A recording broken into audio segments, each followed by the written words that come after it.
Thomas Paine, Sam Adams, Benjamin Franklin. These men spoke up for what they thought was right. From their courage came such documents as the Declaration of Independence and the Constitution of the United States. From their willingness to speak what was sometimes unpopular but right, we enjoy such liberties as freedom of speech, the right to keep and bear arms, and freedom of religion. There are those who still wish to oppress our freedoms, and there are still patriots willing to stand up and defend life, liberty, and the pursuit of happiness. Men like Zeb Bell, who honor our founding fathers and what they stood for. It's now time for Zeb at the ranch, speaking up and defending your freedoms. Brought to you by Magic Valley Les Schwab Tire Centers and all of the other great advertisers on the program. And now, Zeb Bell. You know, here is a question to ponder this morning. We are always hearing about how Social Security is going to run out of money. How come we never hear about welfare running out of money? What's interesting, the first group worked for their money, the second did not. Good morning, everybody. Here comes Kate Smith, and God bless America, followed by a patriot with our Pledge of Allegiance on a Thursday. Good morning, good morning.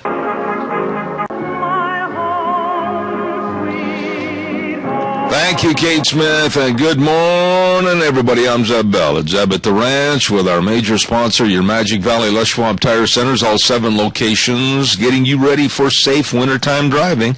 And don't forget, too, some of our great advertisers like Lee's Furniture, Floors, and more at 459 Overland in Burley, and our friends at Valley-Wide Home and Ranch at, of course, 910 South Oneida in Rupert. Just a few of those great folks on our program this morning. Well, we say good morning to the lovely, vivacious, always on time, always with pertinent things to say, Gina. Always on time and pertinent things to say, not so much, but good morning to you, sir. I got a cold coming on. You do have a cold coming on, so do what I suggested prior to the program. Yeah, but you didn't say one thing that's really important. Maybe an adult beverage and then go to sleep. Yes, have a coffee royale as well. No, I felt this cold coming on for a couple of days, and last night we had the heat turned up to about 900 degrees, and Deanne's sitting there, sweat running off her brow, and I had like 17 blankets on me in my lazy boy. You know, we've got a cold running rampant here at the studio, and so whichever room I go into, I have a bottle of disinfectant with me, and I'm not even joking. A bottle of what? Disinfectant. Lysol. Oh, I see. Yeah. I see. Bottle of Lysol. Well, okay. Yes, Does it come with a black label on it? Who's going to give the pledge this morning? We've got Jolene Smith on for the pledge and Mr. Michael Rogers on for the weather. Well, Jolene, they made a song about her. How come I hear a dial tone? Oh, here she's calling back. Oh, good. We lost her. Yeah. Those that are lost are now found. Yes, she has been found. No, good. Yes. Jolene, good morning. How are you? Good morning, fine. Give us the pledge, please. I shall. I pledge allegiance to the flag of the United States of America and to the republic for which it stands, one nation, under God, indivisible, with liberty and justice for all. Hey, that was great. Call us again, would you please? Thank you very much. God bless you. Have a good day. Thank you very much, Jolene. And now, without further ado, let's go to the weather with our dear friend, Mr. Michael Rogers. Morning, everybody. That storm that I was in the Pacific Northwest city of Portland day before yesterday is now going to make its way to the Magic Valley of South Central Idaho. Rain in the forecast, 61 for the high. That's the good news today because it's warmer today than what it was yesterday. You're going to come out of it tonight and have sunny clouds all the way through the weekend, and the milder temperatures continue. So enjoy the day, enjoy the weather. It's the only weather you got. There you go, the world's best weatherman and photographer, Mr. Michael Rogers, weather.com. Thank you, Michael. Appreciate it. Calls are welcome, 436-2244, 1-866-927-4587. Hey, let's sell some cattle at the Burley Livestock Sale Yard.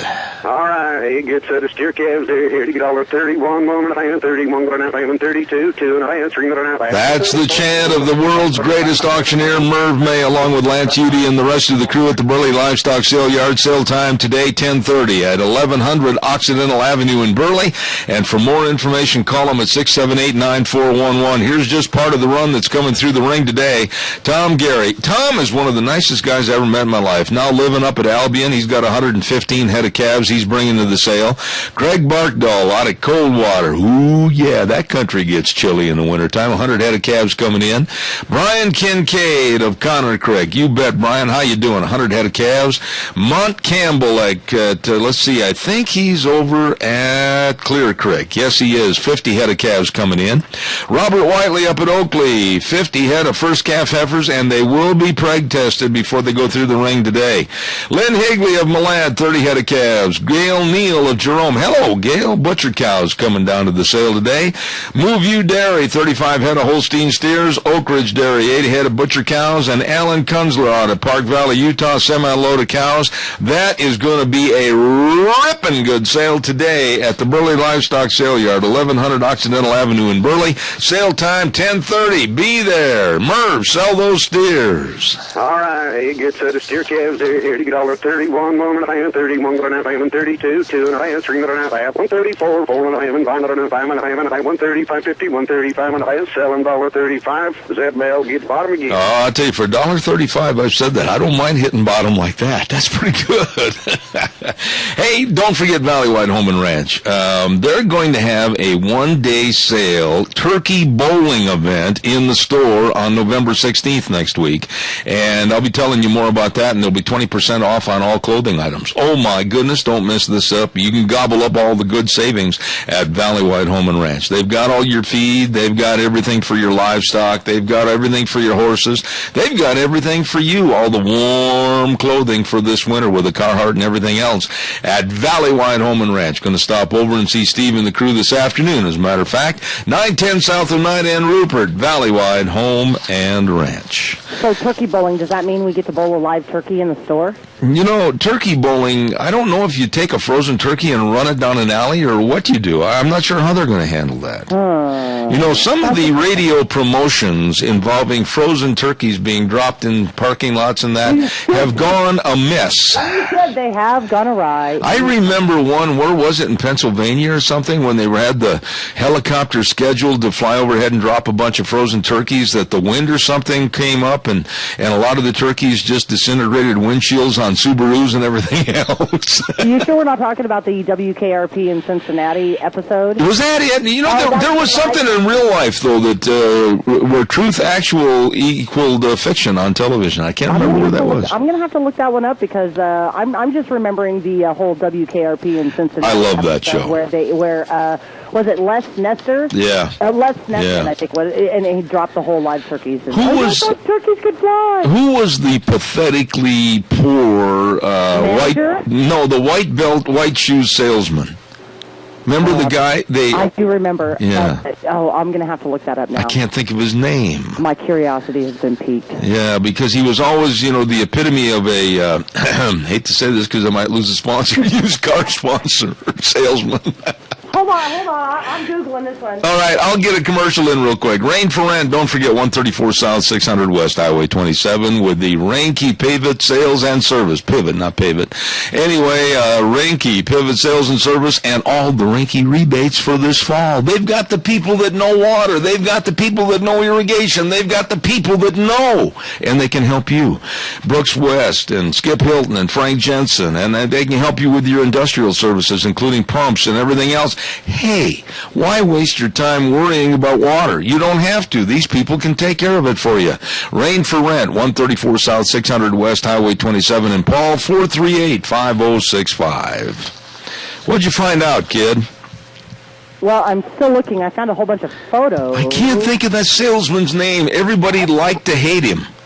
It's let's see here, Dr. Johnny Fever and Venus Flytrap, Yeah. the DJs, Les Nessman, and the obnoxious advertising sales manager, Herb Tarlick. Tarlick! Everybody called, Tarlick became a key word back in those days. Yes. And a lot of people that were involved in sales, they said, derogatorily, they would say, "You're just like Herb Tarlick." That's right. Yep, Herb Tarlick. Yeah, I remember that. Yeah.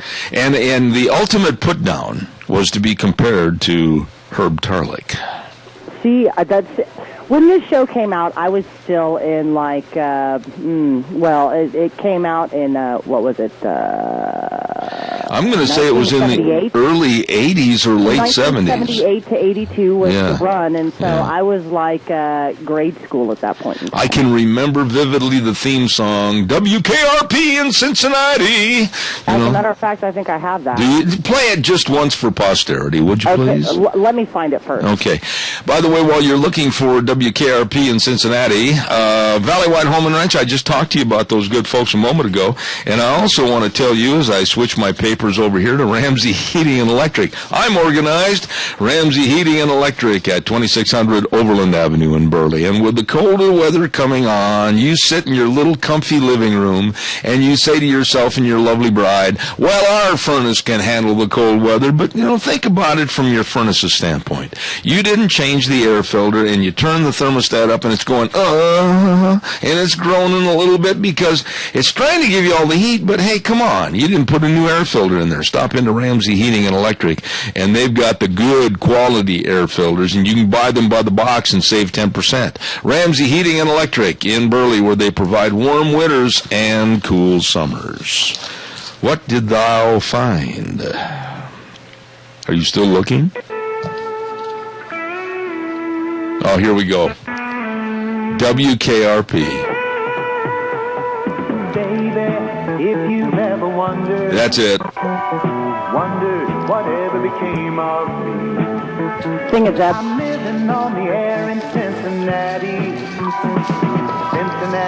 WKRP. I love this. Got kind of tired of Really, when you think about jingles and think about musical intros, that was classy, wasn't it? This one honestly really was very, very classy. There's a couple of TV theme shows that I actually really loved, and this is one of them. Yeah, I mean, you talk about music in general for television shows.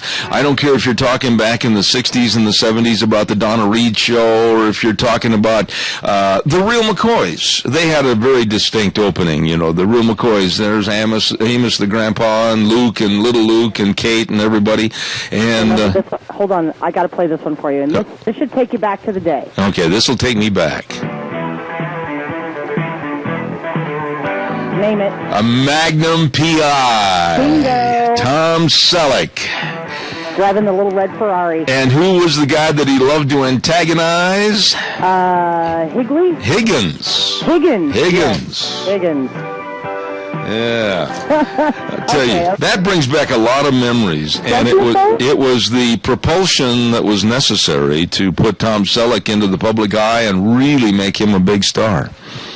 I'm actually sitting here going through all of the theme songs that we have. I'm having fun with this one, and I don't mean to step on the soapbox. Give me one more in kind of a stump old Zebber this morning, if you would, and then I got to get back to business. Let's see here. Now, she's checking. Oh, wait, here's one.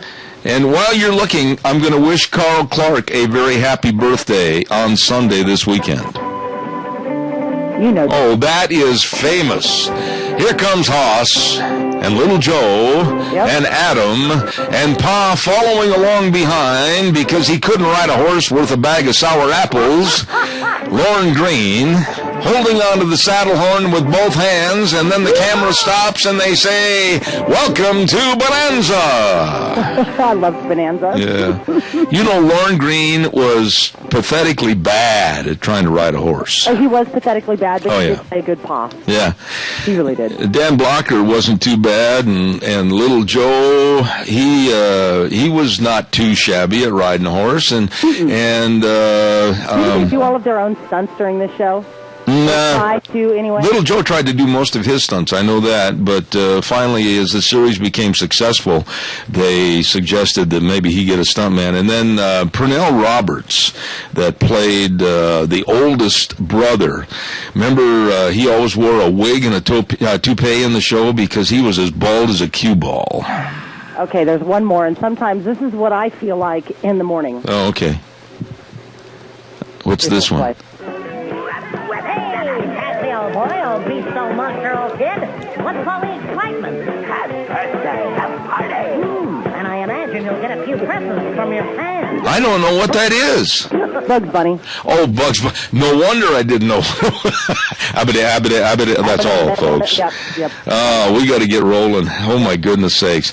Let's see. Let's pay some more bills while we still have bills to pay. Middlecoff, Ford Lincoln Body Shop, 1243 Blue Lakes Boulevard in Twin Falls, 736-2490. The number to call if you've had an accident, a fender bender, or whatever the problem with your vehicle is that needs a fix-em-up. You better call them. I did after I had that horrendous fire this summer in my pickup. And boy, did they do a great job. They strive to make your vehicle repairs undetectable, and they did. Great shop. iCar certified, the only shop in the Twin Falls area like that. And believe me, you'll like the work. Middlecoff Ford Lincoln Body Shop, 1243 Blue Lakes Boulevard in Twin. Number to call, 736-2490. Okay, audience, it is your turn. Give me a jingle on the landline. I would like to hear from you. Along with everything bad, I mean, really bad, it's like a Clint Eastwood movie, The Good, the Bad, and the Ugly. With Obamacare, we really have to consider that ID theft is very possible if you get on the website. You know, when you think about it, do we have any security in our identity at all anymore? When you think about how people can go to the computers and find out anything and everything about you and I, or if you take your trash out and unwittingly, like I have many times, put things in the trash that shouldn't be in the trash, old accounts, sheets from a bank or whatever, we are running the risk of having and losing everything about our identity. Well, just in the last couple of days of trying to get on Obamacare and find out information, an attorney back east had a gentleman call him in the morning at about 8 o'clock in the morning at his home. And he said to this attorney, he said, "Sir, you don't know me, but I just wanted to let you know that I have all of your financial information on my computer. Would you like it back?" This man had tried to get on Obamacare, and somebody had jeopardized and minimized his security, and they took every bit of financial information from this man, and somehow it was put into a file that I don't understand computers and all this. Gene is far better than I am. But anyway, this gentleman ended up with it, and thank goodness he was an honest individual and said, "Here, I'll help you get all this back." People are outraged as to the stupid and inept Democratic way that this is being handled. And I mentioned the Democrats because they're the ones that push this thing through.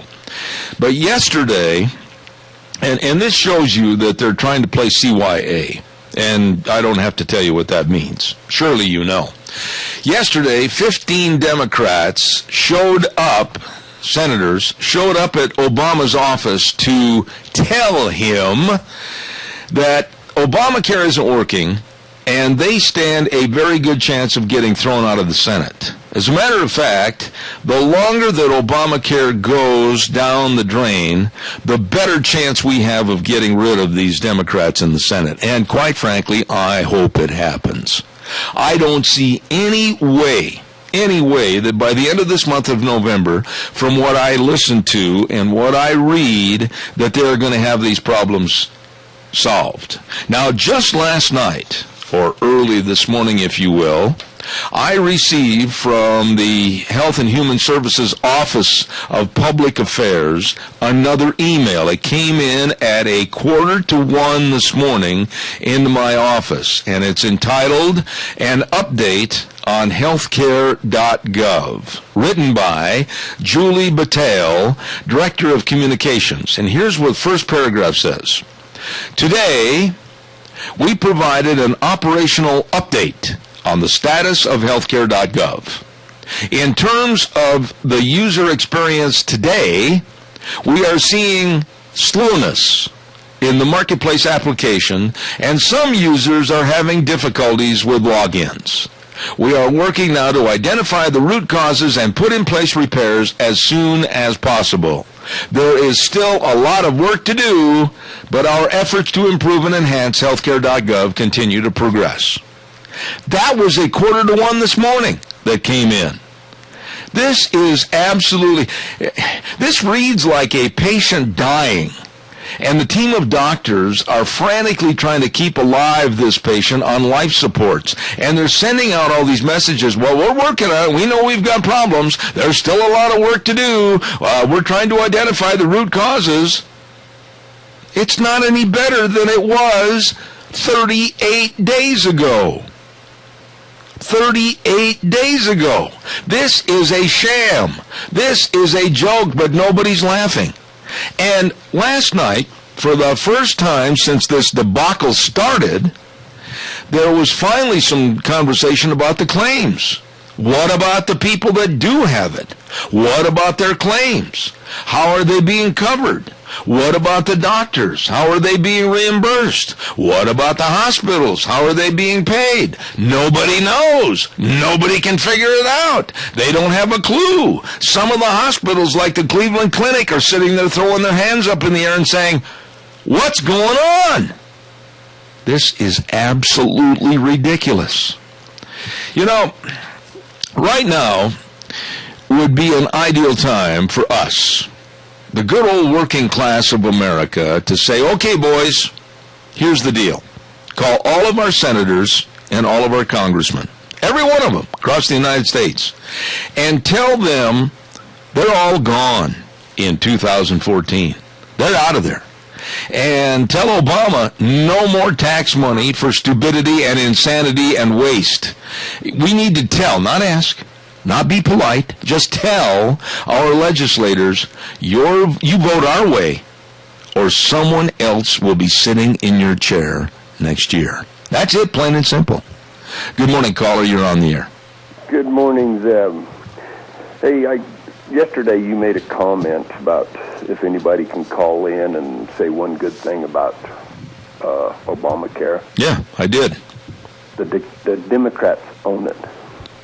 Yeah, you know what? And that's a very fair analogy. They own it. Yes, it is. I was listening last night in 2010. A senator brought it up, a bill to make sure that everybody can keep the insurance they have. And every Democrat senator voted against it. You know, how can they be proud of this? I've got to run and do a bottom of the hour commercial break, but I got to tell you, one question. How can they possibly be proud of a circumstance that started 38 days ago, and it's a debacle, it's a disaster, it's absolutely one of the most laughed at things you've ever seen in your life? Well, there's two reasons. One, they can't be proud of it. Two, it could be doing exactly what they want it to do. It could be getting the American people to start an uprising, which he can then, stroke of a pen, martial law, and take things over. Yeah. You know something? There's a lot of people, and a lot of people call me at my office during the day, and they are very concerned about executive orders and a kind of order that might be made to basically stymie and curtail any and all activity by the American people and put this man in as a dictatorial figurehead. And I'm scared of that too, Doug. I really am. Yeah, I hate to think that way, that somebody, but... Yeah, but you have to be realistic. True. You got to be realistic. I got to get my old buddy on the phone, Jim McCall. Thank you very much. I appreciate it. About that bubba rope. I'm going to tell him. I'm going to find out all about those pink bubba ropes. Let's see if Jim McCall's over there. Jim, are you on the air this morning? Good morning, Zeb. How are you? Oh, great. How are you? Now, here's what I want you to do. Jim McCall from Travelube Supply, 1050 West, 203 South of Hayburn. I want you to have somebody take a iPhone picture of you holding a pink bubba rope, and I want it sent to me so that I have truth and verification that you honestly do have the pink bubba ropes right there at Travelube Supply. Well, we'll do that this afternoon when I get back in the store. Now, the Bubba ropes, everybody asks me. I bet you I've had 30 people ask me about Bubba ropes, and tell them the main purpose of Bubba ropes. Go ahead. Well, Bubba rope is just they're a really good brand of tow ropes. They have some elastic stretch in them, so you don't come up solid like you do with a chain. They have a little spring in them, so it helps you get the vehicle unstuck a whole lot easier. And the reason they're made out of polypropylene nylon, and so they stretch. They're lighter than a chain. They're customizable. We've got them in different colors, different weights ranges.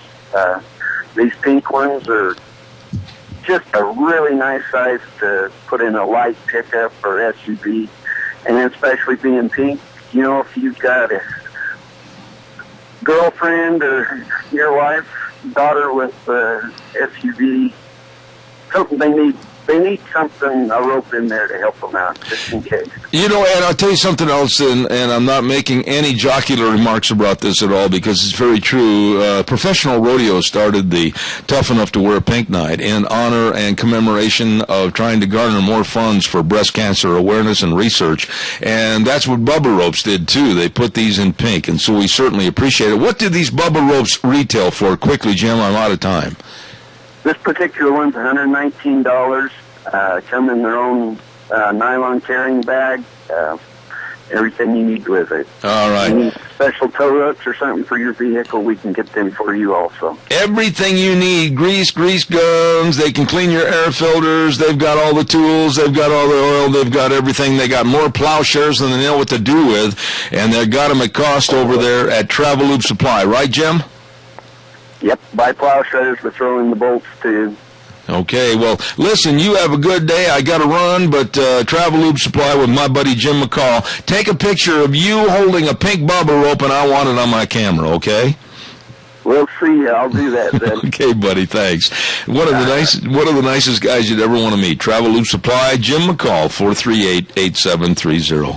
Holy buckets. Yes, I'm running late, as usual, on Thursdays. It's time for the Capital Press Ag Minute, and it's brought to you by Pacific Steel and Recycling. Two great locations, 320 West Main in Burley and 1987 Highland Avenue East in Twin Falls. Here's the Ag Minute.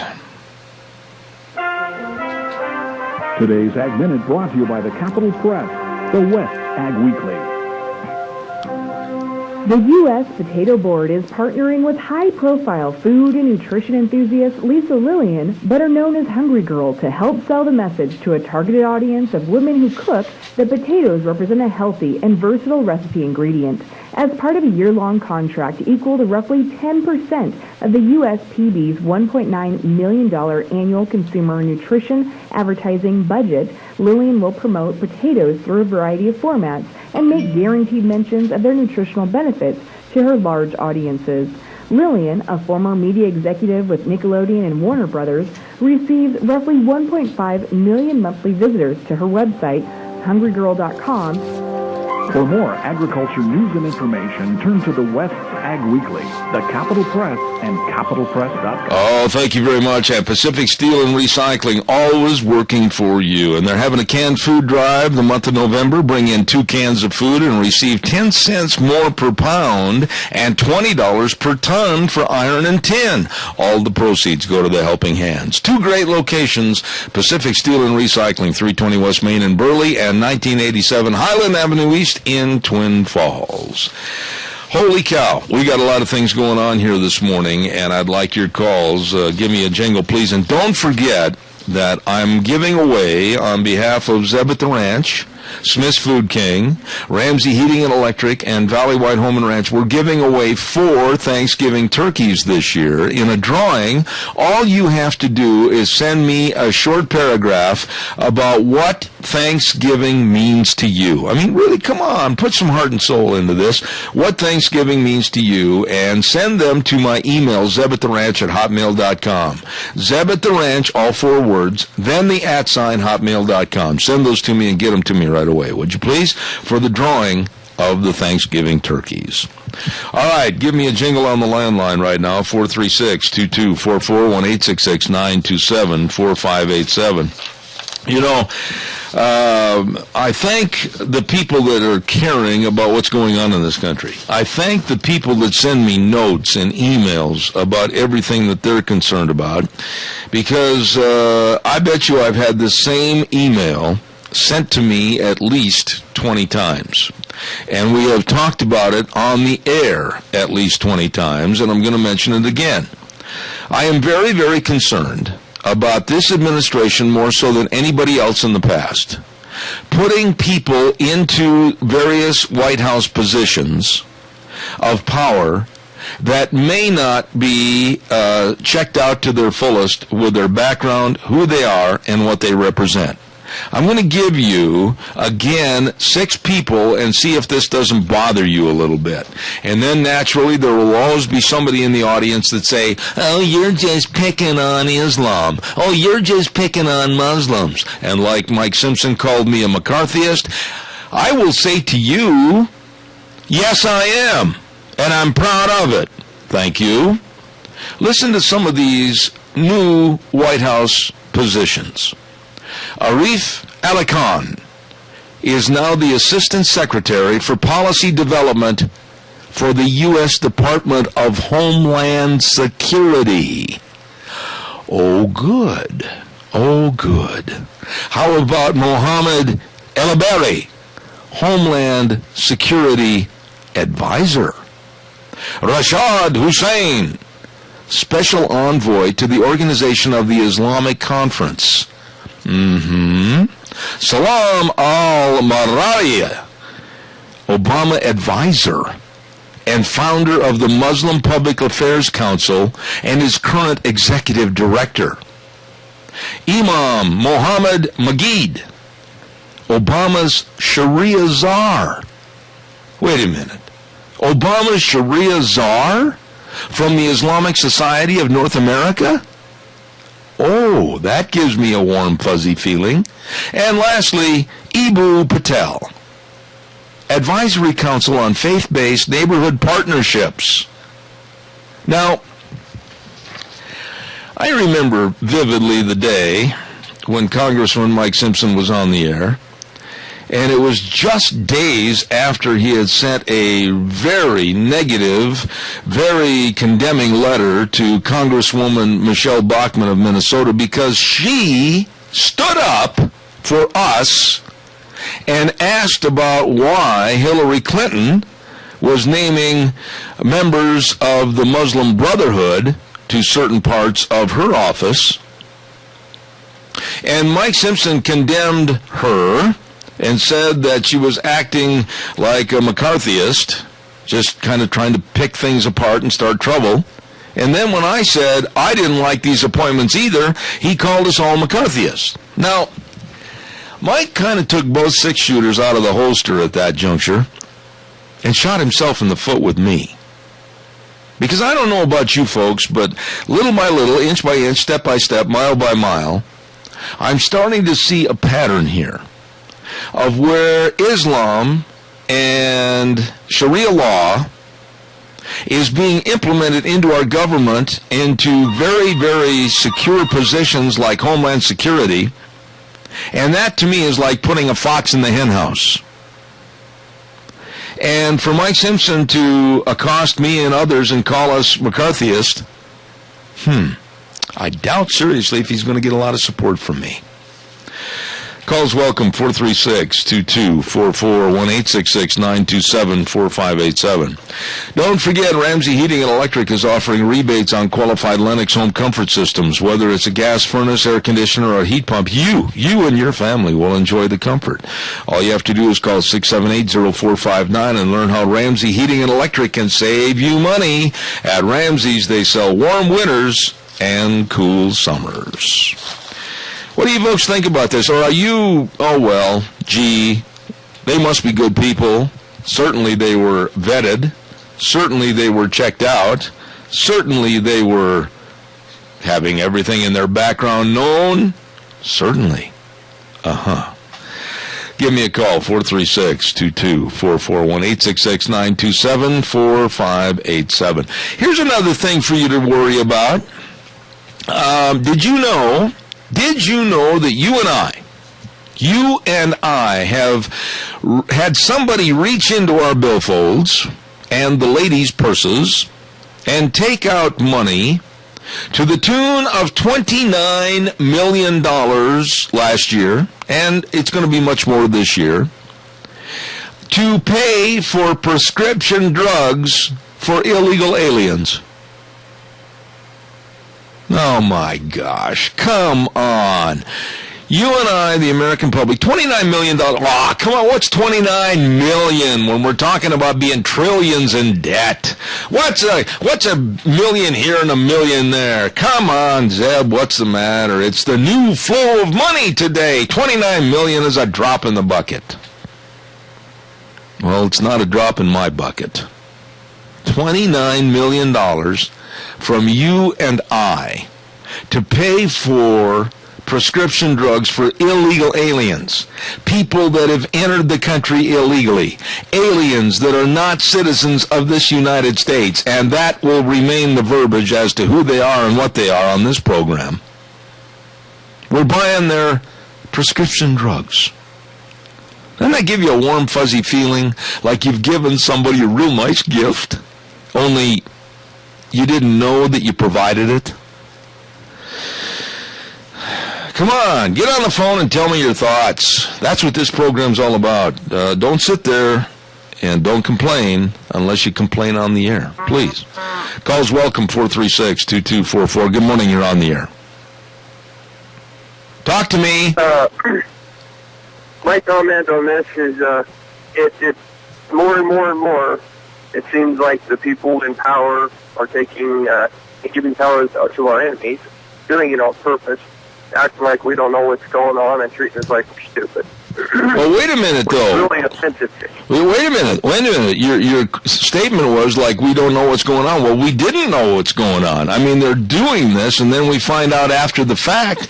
And I just want a complete accountability of how our money's being spent. The asinine attitude of thinking they can go and run us trillions and trillions more dollars in debt, not billions, but now trillions, and then to think that I'm not concerned about $29 million going to buy somebody else's pharmaceutical prescriptions, you better believe I'm concerned about that.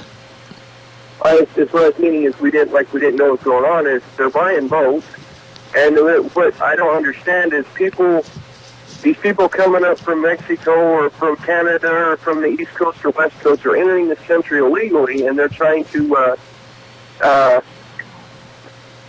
make them legal citizens. Don't they understand? Don't they ever think that what's going to happen after they get what they want from these people? Their votes. They're just going to be treated like everybody else. They're just going to go. It's taking from the working class, and supposedly the president's looking out for the working class and making us the poor class. The class is working our butt off and can't afford to take care of ourselves because we're too busy taking care of everybody else. Welcome so they don't want to pay for themselves. Welcome to socialism, my young friend. Welcome to socialism. Well, I ain't eating it very well, and I'll be danged if I will, if I can help it. All right. Appreciate your call as always. Thank you, sir. Appreciate it. Thanks. Welcome to socialism. Welcome to the denigration of our Constitution. Welcome to the destruction of our value system, because it's happening more every day. Caller, good morning. You're on the air. Good morning. These names that you just read, it just puts a chill down your back. But not too long ago, I read where, when all of the illegal aliens gathered in Washington, D.C., and that was good to have them there, but the veterans couldn't visit their memorial. Yeah.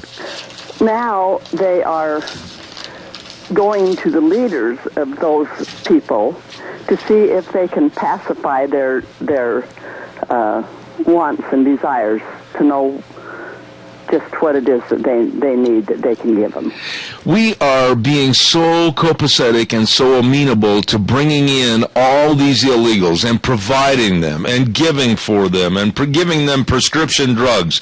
You and I and everybody in my audience that gets out of bed in the morning early, goes to work, tries to make a decent living, provide for their children, pay their bills, pay their way. We are being subjected to just being raped, pillaged, and plundered by a government that doesn't care anymore. Yeah. But maybe there just wasn't enough of us that gathered at Washington, D.C. to protest. Well, you know something? That's what it's going to take. And I openly on the radio say it's going to take another protest, only on a bigger scale. It's going to be America saying enough is enough. It's going to be America telling the Mike Simpsons. It's going to be America telling the Harry Reids. It's going to be America telling the Barack Obamas, no, I want you to understand this. No, you've had your day in the sun, and now get out of the way, Jack, because we're coming through. Yeah, but that Sharia law or whatever, that one guy, my gosh, why do we need something like that? Yeah, well, there you go, my lovely dear friend, because it scares me to think that there is an inclusion into this administration. Everybody thinks, Obama's such an outstanding Christian man. Well, he spent most of his formative years in the Middle East, under Muslim influence, with Islam. And it doesn't surprise me at all that we have somebody named to be Obama's Sharia czar from the Islamic Society of North America. It just about makes you sick. Well, it does me too. Thank you for your call. Thank you very much. God bless you. Day. Keep fighting. Caller, good morning. You're on the air. Yeah, good morning, Zeb. But we not only need to protest on a national basis, but we need to be camping on these our local officials, our county commissioners, because they take these grants and then they have to, and the state people as well. You know, there's no such thing as free money. In the state, lined up on this exchange, with the idea that, the federal government's going to ante up the first 3 years or so, and then we have to take it over. And there's a movement right now in this state to increase Medicaid because the federal government's going to finance that for a little while. It'll bankrupt the state if we allow our legislators. So we need to go to our county commissioners and say, and do not get involved in this Agenda 21 sustainable development stuff. We need to stop funding these Medicaid, these government programs where they hand out the carrot, and then we end up holding the whole bag. Amen. I appreciate your call. I hate to cut you off. I got a string of calls, and I got to get the weather in.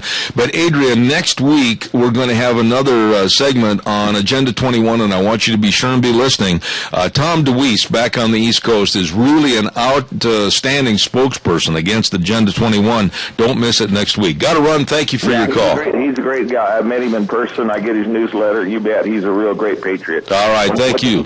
What day is he going to be? I'm trying to remember, but I think it is going to be next Wednesday at 9:30. Okay, real good. Well, have a great one. Thank you, sir. Thank you. Bye now. I got to quickly, before I take another call, I've got to get the weather in. Oh, boy, am I running late.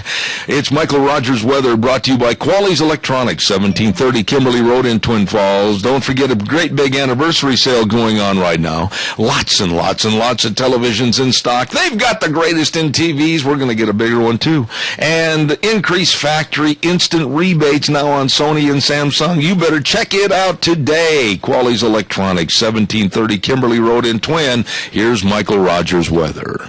Hey everybody, Michael Rogers from MichaelRogersWeather.com. We've got a wet day in the forecast for the Magic Valley of south central Idaho. Rain in the forecast, 61 for the high. That's good news. It's going to warm up a little bit warmer than what it was yesterday. And we'll come out of it tonight and have sunny clouds all the way through the weekend. Enjoy the day, enjoy the weather. It's the only weather you got. Thank you, Michael. Appreciate it. And brought to you by my dear friends. I think a lot of this family. They are really nice. Quali's Electronics, 1730 Kimberly Road in Twin Falls. Big anniversary sale going on right now.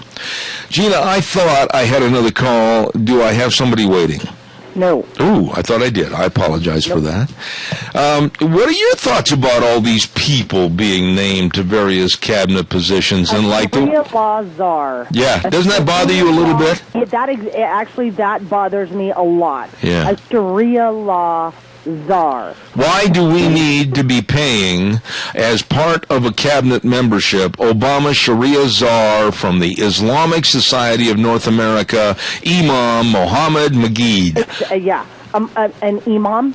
Yeah. I'm sorry. Back up the bus, Gus, because I'm not cool with this. And why do we need him? What is his exact role? What will he be doing? And again, I revert back to, why do we need him? Yeah, the thing is, I am very concerned about Islam. I am very concerned about the Muslim influence that is trying to take over all of the world with their Muslim influence. I'm very concerned about Sharia law.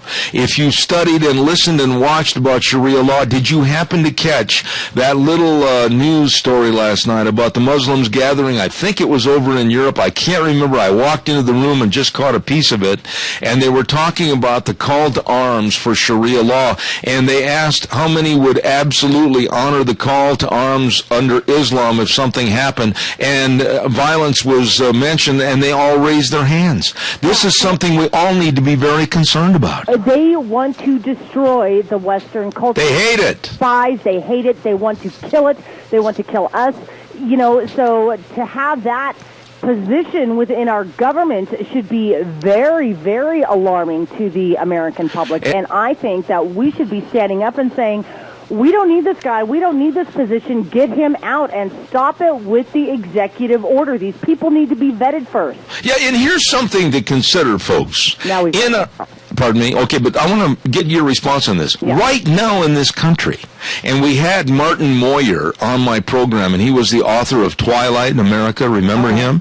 Talking about all the camps, all the armed camps around the United States with Islamists that are teaching how to fight and kill and how to take over the country for Sharia law. And then we read that Arif Ali Khan is now appointed as Assistant Secretary for Policy Development for U.S. Department of Homeland Security. Are these people being fully vetted, or is Obama just kind of ushering them through, saying, oh, no, he's good, and just kind of ushering them through without being fully vetted? But fully vetted means, okay, that's good enough for me, go ahead. You know what? That's what they're saying back there. But that is not okay with me. No. I'm the one that ultimately you and me and everybody else are the ones that are eventually paying their paychecks. And then Mike Simpson tells us that we're acting like McCarthyists because we want him checked out. No, I'm not a McCarthyist. I'm a journalist. I'm an investigative reporter, and so this is what I do. My question is why? Who, what, when, where, and why? You got it. That I ask. Caller, good morning. You're on the air. Good morning, Zeb. You know, the Muslim Brotherhood and Muslims of America, they're all backed by the terrorists.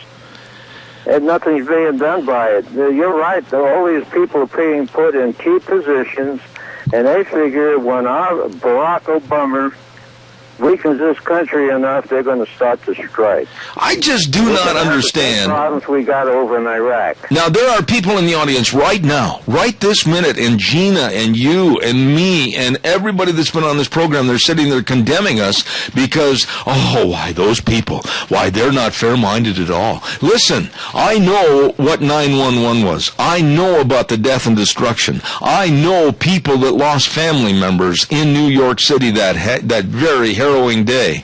I know that I don't want to have another situation like that occur in this United States again. I know that I don't want to see airliners crash into buildings. I know that I'm scared of all these concentration camps that are around the country, Oregon, Texas, New York State, etc., that are being nothing more than how to teach to kill and maim. I know I'm scared.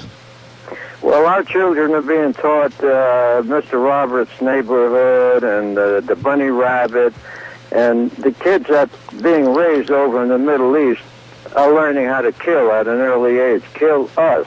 Yeah. They hate the West. We are the infidels. Thank you, Tony. God bless you, man. I got another call coming in. Thank you. Caller real fast, and then I've got to do a commercial break. The thing we're not thinking about is nobody has to okay his czars. Yeah. His czars is not in the government.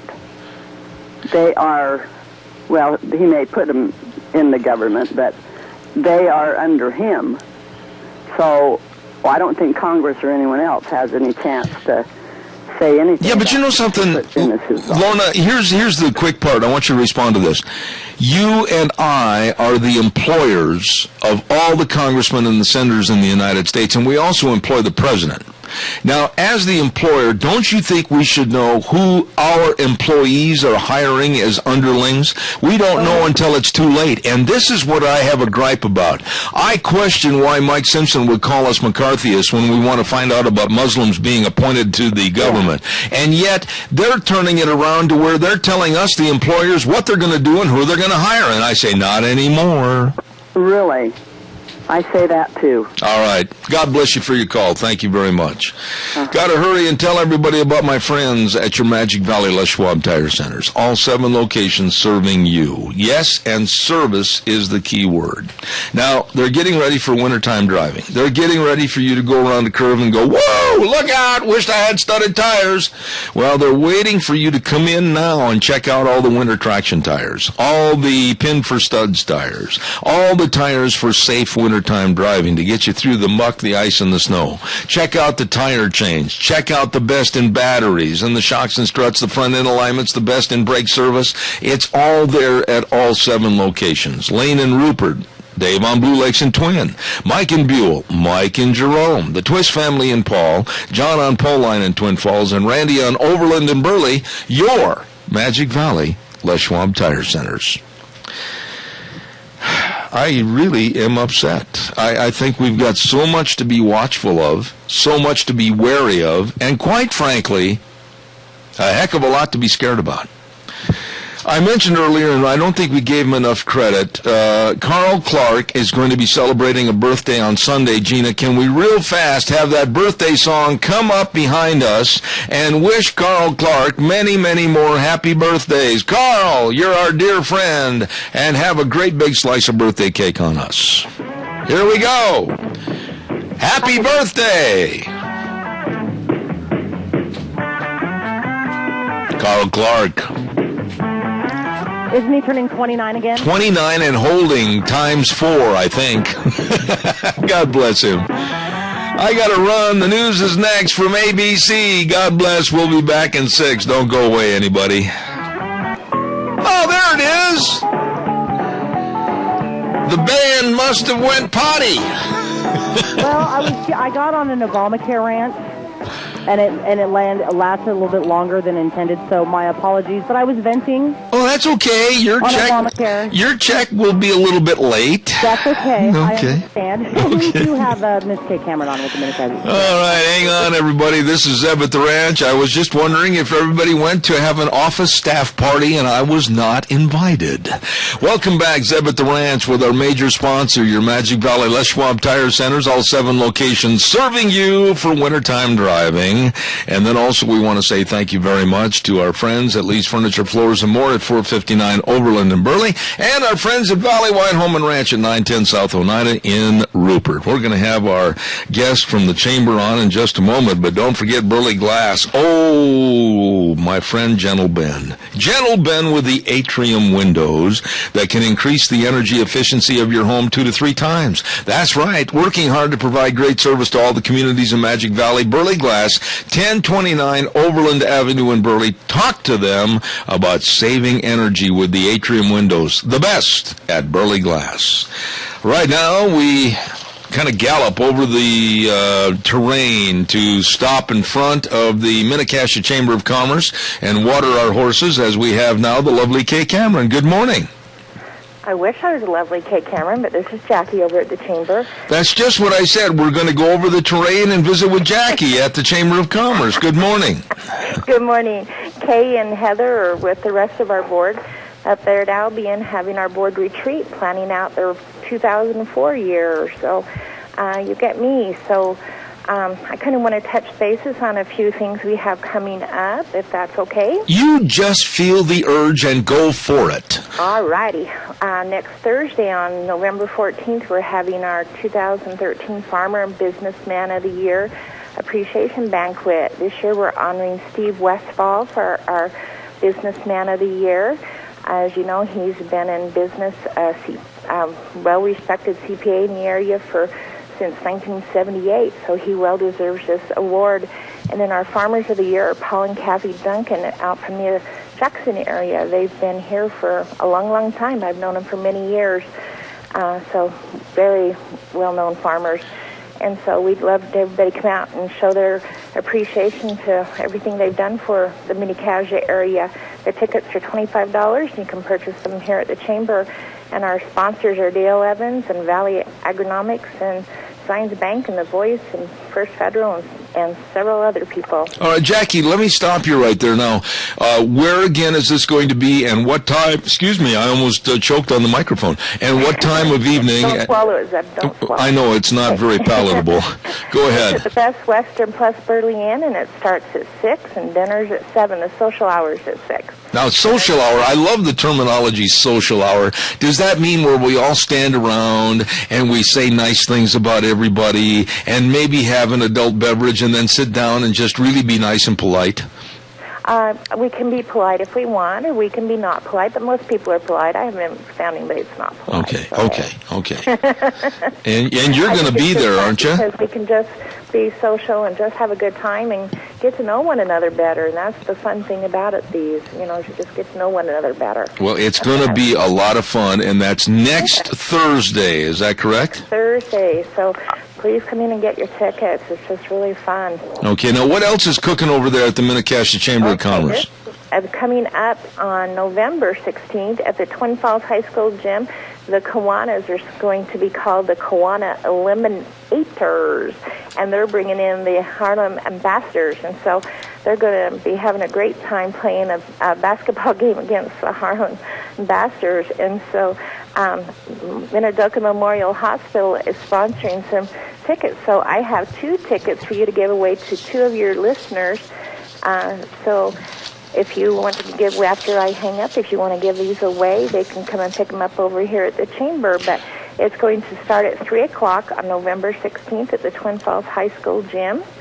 And it says it's going to be Harlem-style comedy basketball featuring high-flying slam dunks, games with the kids, and hilarious comedy. So it ought to be worth a really good time.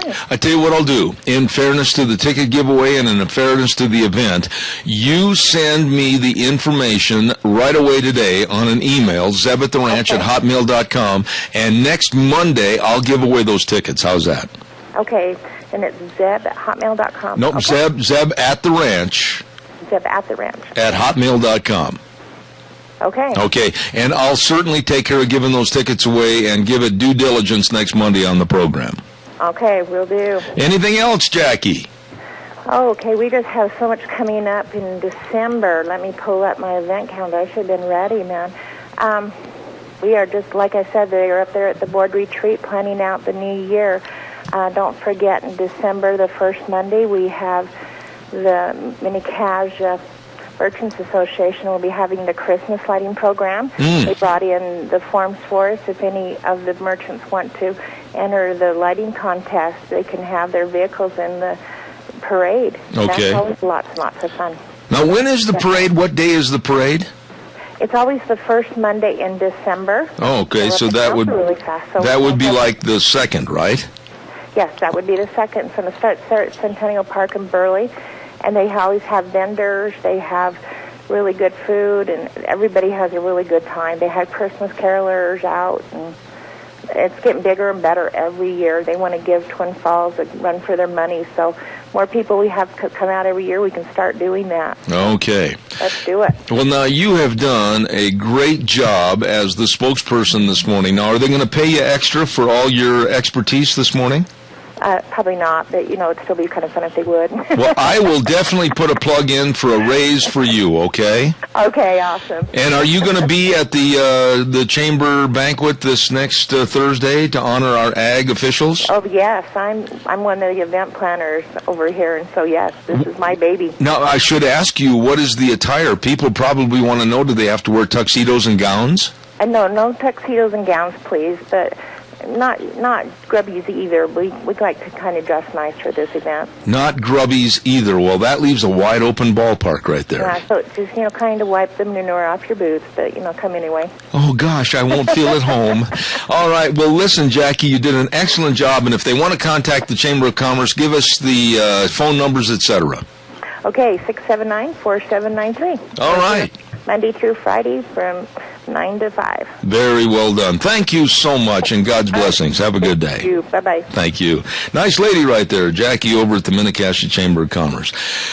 I've got to pay some bills here real quick, and I want to talk about our dear friends over at Hanson Mortuary, 710 6th Street in Rupert with Joel Heward, owner-manager serving you. Yes, he and his entire staff. And they want to provide families the best possible support and comfort at a very, very tough time when there's the passing of a loved one, and always uphold the highest ethical standards with unquestioned integrity. Please remember, for pre-planning of funerals, we all should take the time to find this out. Get the information from these folks and help alleviate a lot of the stress and worry for the family. Hanson Mortuary, 710 6th Street in Rupert, 436-5636. Also, I want to give kudos to some really nice people, and that's, of course, our friends at Cameron Siemens Insurance, Dean Cameron, Todd Siemens. These folks really care. They really are dedicated to their insurance business.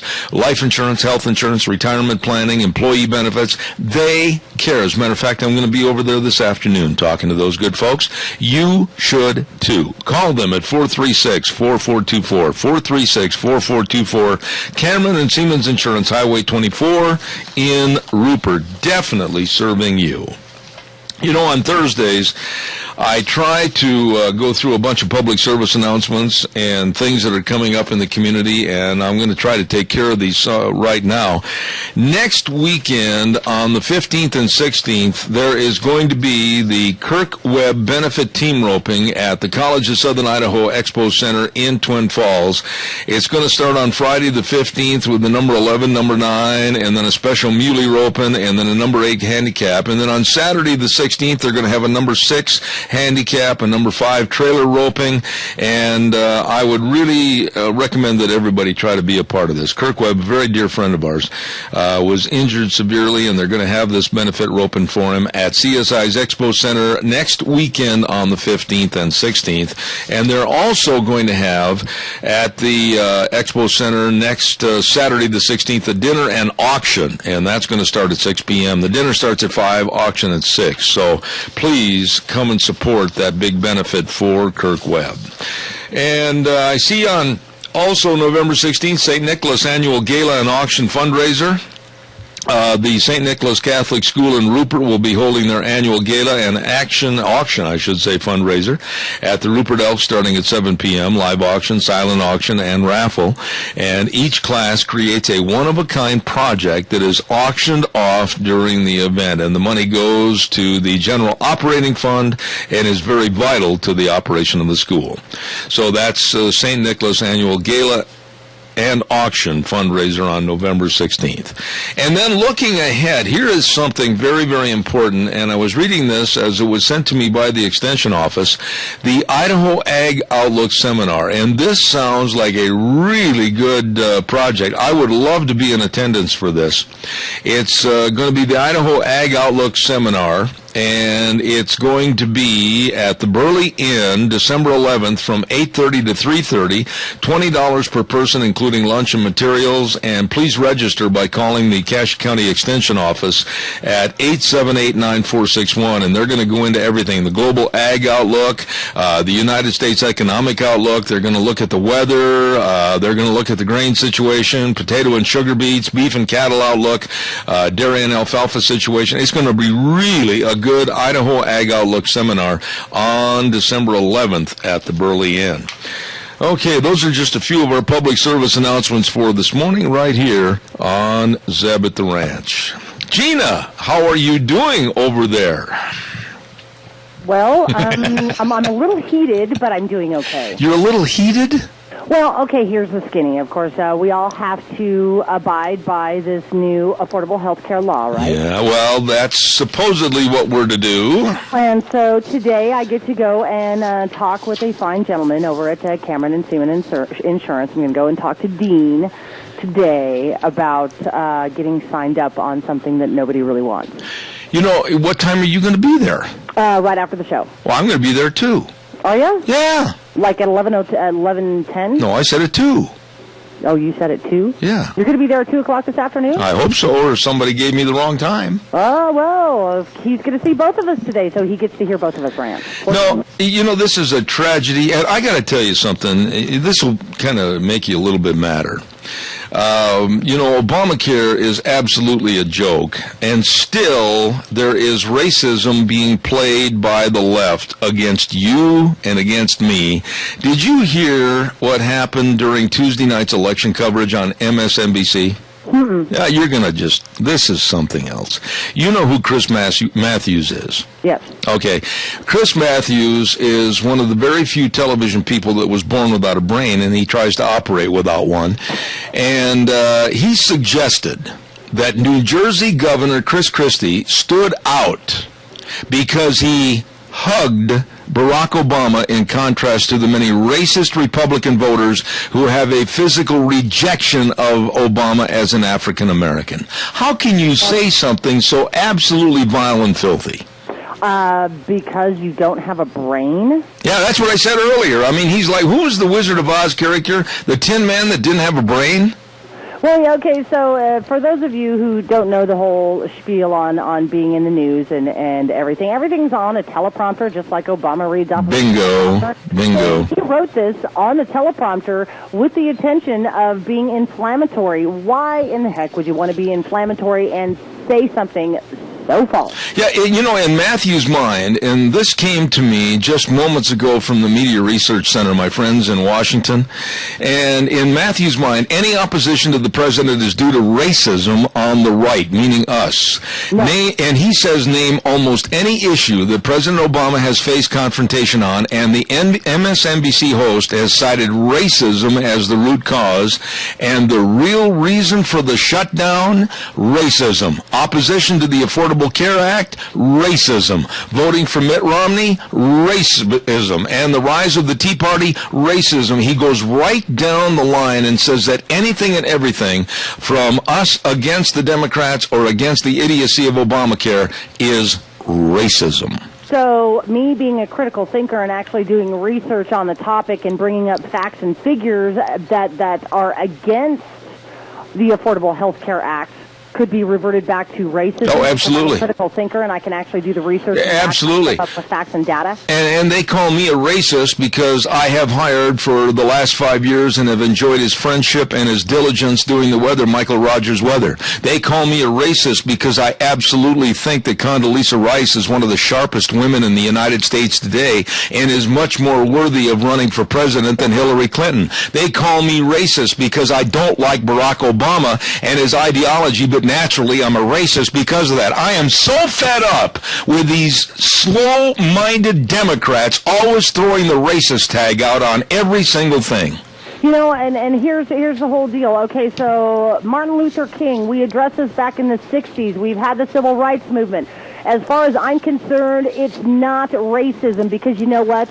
I don't care what color skin you have. We all bleed the same. We all beat from the same heart. It is the ideology that he's trying to push that I don't like. Absolutely. It's not skin color. I could care less what color of skin he has. Chris Matthews, and I'm personally going to take my time after this program to send him a very formal little paragraph about what kind of an absolute brainless twit he is. Yeah. I just want to feel better by letting him know and letting me vent about this absolutely insane racism tag that's connected to everything because we don't like the politics and the ideology of Barack Hussein Obama. Yeah, just because I don't like the ideology of of the man does not mean that I'm a racist. Amen. Because I'm not. And I am highly offended that he would put any of us in that category. If anything, I think that he's probably the one that's racist. In reverse. In reverse? There you go. I got to pay some bills. Okay. Let's not forget our friends at Let's Ride. Oh, boy, get your motor running. That's where the fun is sold. Highway 24 in Rupert, between Rupert and Burley. Absolutely a great place to go. Open Tuesdays through Saturdays. And they got all the new snowmobiles. Yeah, go to the top of the hill in the Powder. It's great. And they've got all the new ATVs for 2014. And they got the best parts and service department. And I know you're getting ready for all your Christmas shopping. They got a great accessories department over there. Oh, yeah, that is where the fun is sold. Let's Ride, Highway 24, between Rupert and Burley. You stop in and see those really nice people today. Oh, I got to tell you something else here real quick, too. We are going to have giving away 4 turkeys. 4 turkeys, and all you have to do is send me a short paragraph on an email to zebattheranch@hotmail.com what Thanksgiving means to you. Okay? Be sincere about this. What does Thanksgiving mean to you and your family? And we're going to have the drawing starting on November 21st. We've got 4 turkeys to give away, compliments of Zeb at the Ranch, Miss Food King, Ramsey Heating and Electric, and our dear friends at Valley White Home and Ranch. And get those to me right away. zebattheranch@hotmail.com, and you might win a turkey. I also want to take the time to tell you about our new home for Zeb's Lunch Bunch, and that happens to be Perkins Restaurant and Bakery. Great food. Oh, my. Breakfast that will just knock your Tony Lamas off. Excellent service, and I mean a bakery. The bakery, oh, pies, delicious pies, and cookies, and all the special muffins like the raspberry and cream mammoth muffins. Oh, they're delicious. You're going to love them. Perkins Restaurant and Bakery, 800 North Overland in Burley, the home of Zeb's Lunch Bunch, 678-1304. You stop in and see them today. Holy cow, where'd all these dogs come from? What's going on around here? Who let the dogs out? Who let the dogs out? Who let those dogs out? I got a dachshund over here, and I got a beagle over there, and I got a great big sheepdog standing there. What's going on? Officer Moore, do your job. Collect all these dogs. I have been. Oh, okay. Hi, Ken. Good morning, Zeb. How are you today? I'm good. What's cooking over there? Not a whole lot. We're wanting to feature Ford. He is another pit bull. He was just like Arrow last week. He's 1 to 2 years old. We think he's actually Arrow's brother.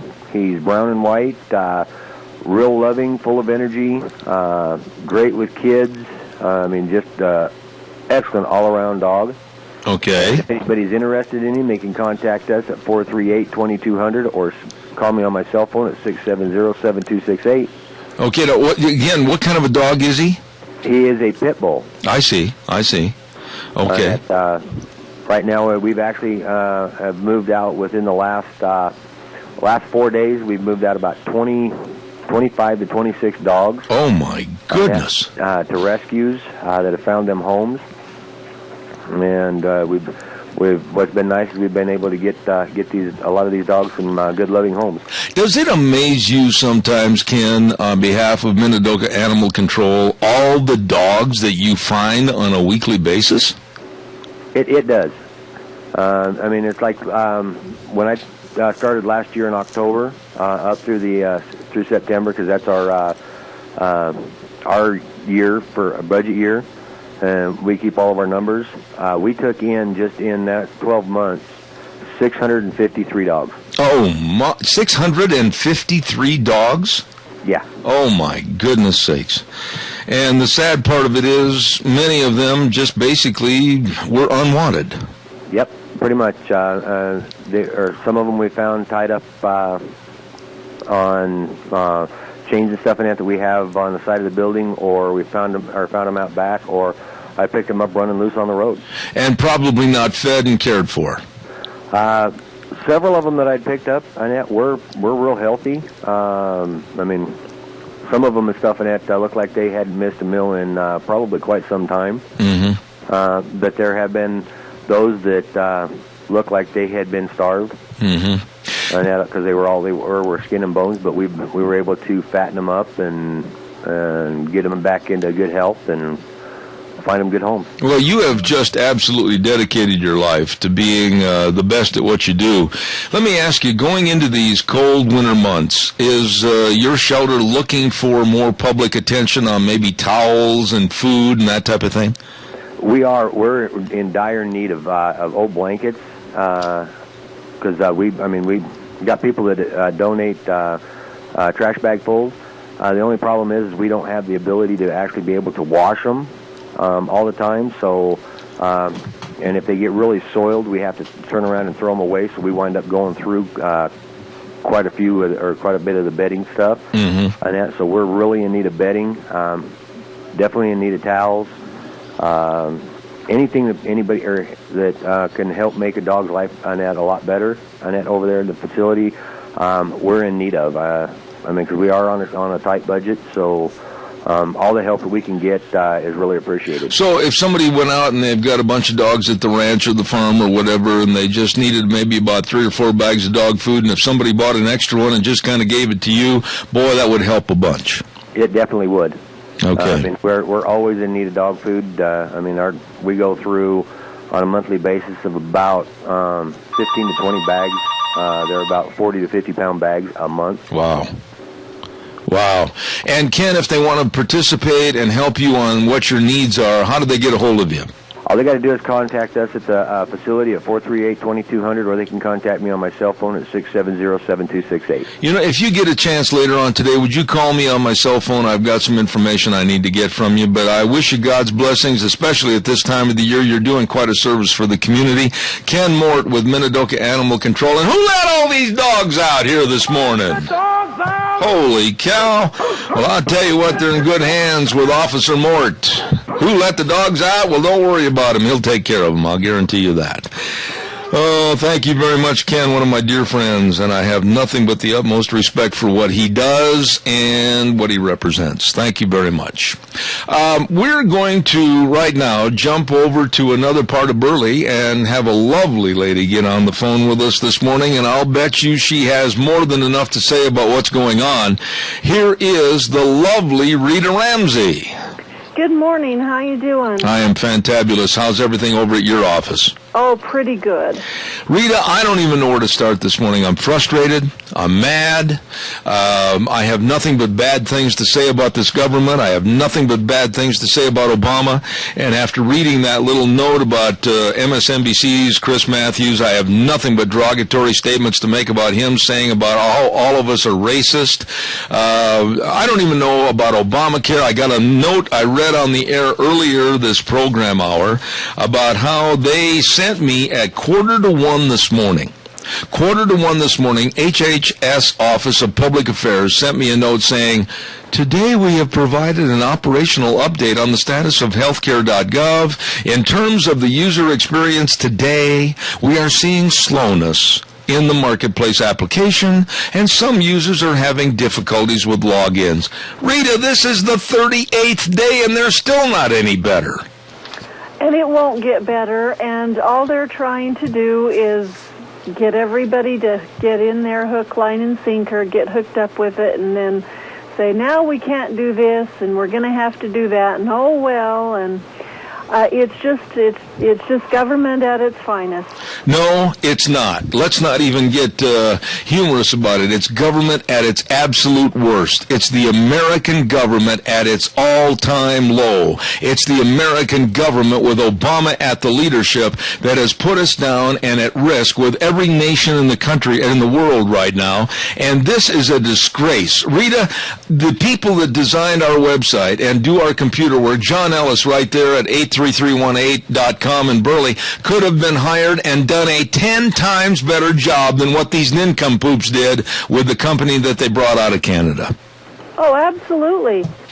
The problem is they shouldn't be doing this to begin with. I mean, they should not be involved in it. And why people will not do their homework, look at the Constitution and say, you know what, this is wrong. I mean, the politicians should have been screaming to high heaven about it. I heard a quote Sunday. It was George Wills. He was speaking at BYU, and I watched a the thing that he did. It was an excellent thing. He was talking about the problem with big government, and he said, and this is so good that it just kind of takes you back a little bit. He says, he said the Constitution isn't what gives us the rights. It's what it tells the government that they can't do to us, and yet we haven't used it that way. Yes. That's exactly right. Stand by, Rita. We've got a caller with a question. Quickly, caller, go ahead, please. Good morning, Rita. Can you tell me, is this a movement or is this a party? All right, we'll answer that on the air, I think. Rita, go ahead and address that question. Are you talking about the Tea Party? Yes. Okay, yeah. The Tea Party movement, it is a grassroots movement of millions of like-minded Americans from all backgrounds and political parties. Tea Party members share similar core principles, supporting the United States Constitution as the founders intended, such as limited government, individual freedoms, personal responsibility, free market, and returning political power to the states and the people. So, as a movement, the Tea Party is not a political party, nor is it looking to form a third political party anytime soon. The Tea Party movement is instead about reforming all political parties and government. Yes. I have one other question. You give out copies of the Constitution. Is there a place where I could get a number of these so I could give them out too? You can come by my work, which is at Ramsey Heating and Electric. We're on South Overland in Burley, just at the edge of town. Okay, I can do that. Thank you, Rita, and thank you for what you're doing. All right. Thank you, Carl. Appreciate it. Birthday boy on Sunday. Rita, I don't know where we can go, what we can do to have our voices heard so that these people understand that the public pain that is being caused by Obamacare is inexcusable. We are seeing people lose their coverage. We are seeing people not being able to go to the doctor.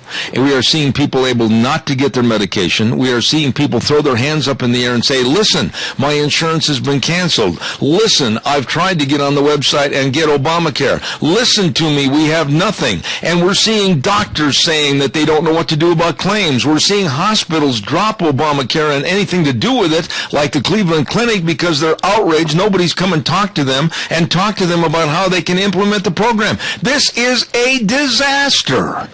Well, they have absolutely no intention of making the program work. They have no intention of taking care of our individual needs. They want basically to get everybody in under their control so that they can tell us what they want. And some people will start laughing, but some of these things have already started to pass because of the Obamacare being, started to being implemented the last few years and bringing in this and that and the other. And, oh, it's wonderful because now we can keep our kids on our insurance till they're 26, and we've been able to do that for a couple of years now. And so they've brought in several of these different things that have to be implemented before now, of course. But they have no intention of taking care of people and giving them the health care that they need. What will happen is once everybody gets on there, in there, or as they start to, they're going to start making decisions, and you'll find out you have no control over it.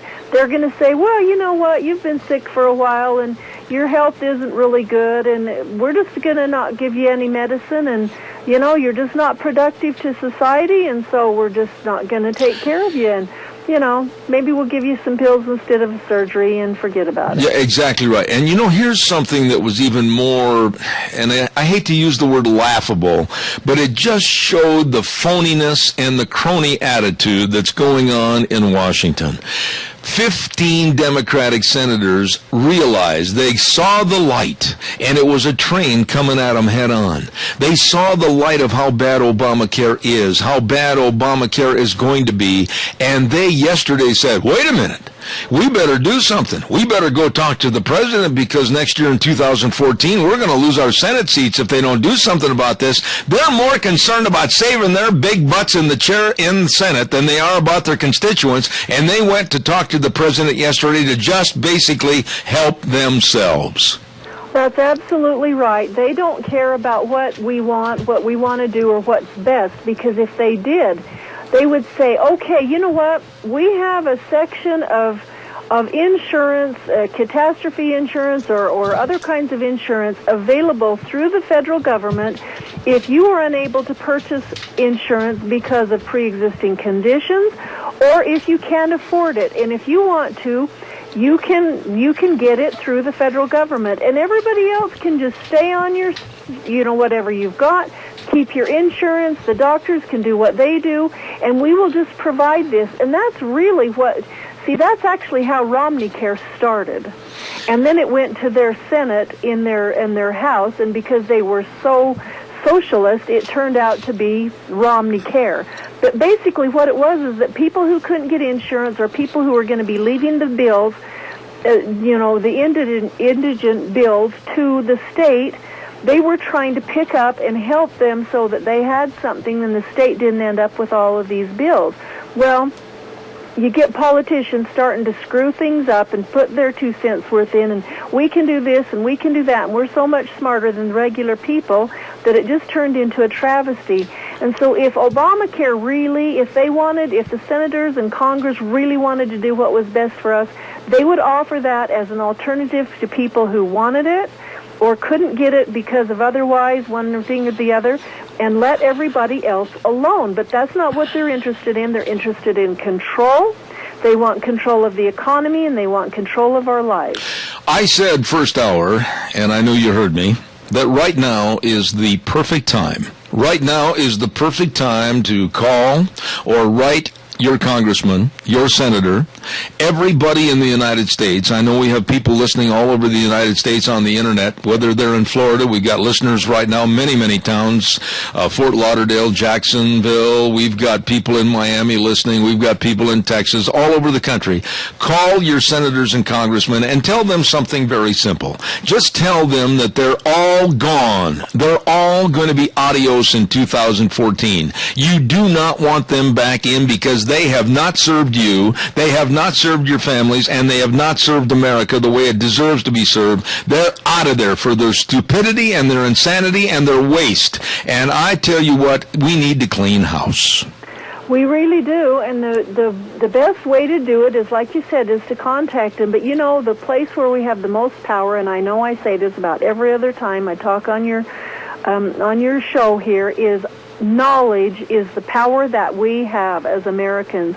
And if you don't gain knowledge and understand what's going on and get busy and start doing things, I heard, it was earlier this week, somebody on your show, I can't remember, and then the guy this morning that called in reminded me of it. People call in and say, well, what are we doing? How come people aren't doing this? And how come people aren't doing that? And how come people aren't waking up? Well, we have 40 to 50 people at our Tea Party meetings once a month.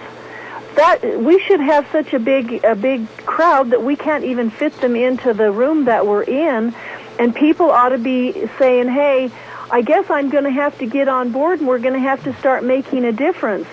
And as long as people just sit back and say, "Well, I'm learning what I need to do," but it's kind of like you got to spread it to your brother, just like you would the gospel. Start giving him the good word.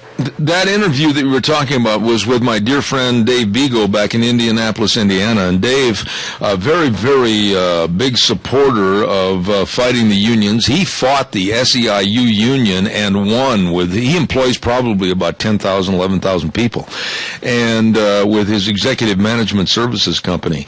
And Dave is a staunch American, red, white, and blue, and said that it's time. Everybody's got to stand up. They've got to be counted for. We have to take America back to the original ideals and stay within the confrontations of our Constitution.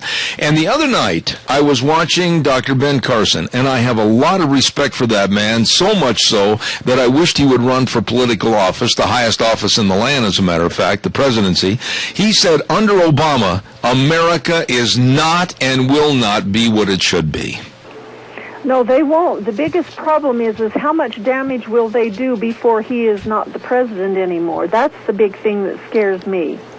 You know, I want to ask you about the Virginia race for governor. A lot of people say, oh, Virginia, no big deal. It is a huge deal, because what I saw with the winning of Terry McAuliffe, former presidential advisor on political events to Bill Clinton, and he has been with the Clinton machine, what this meant to me, and I want to get your response on this, what this meant to me is that the Clinton political machine and the Clinton money and all the Clinton backing went into making McAuliffe the Virginia governor, and I am scared as to what that same political machine, that same McAuliffe, will do to help Hillary in 2016. Well, you're absolutely right. The problem that I have with McAuliffe is, why did somebody not scream and holler? I mean, there was some news things that came out a few weeks ago, and it was kind of like, oh, by the way, and it doesn't really matter, of how he would take out insurance policies on people that were about ready to die, and he became the beneficiary of them. Yes. And the families didn't even know that they were taking out those policies, and that was how he was gaining money.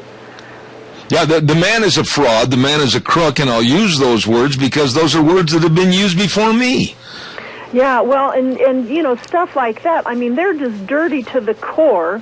And then, this is the part that really ticks me off, is that the GOP dropped any support of Cuccinelli the 1st of October, thinking, well, he's not going to win. Well, they didn't want him to win because he has been supporting Tea Party values. Yeah, that's exactly right. And they left him hanging, and that tells you that the Republican Party are just a bunch of frauds, and they're no different than the other guys, and they're not interested in doing things right.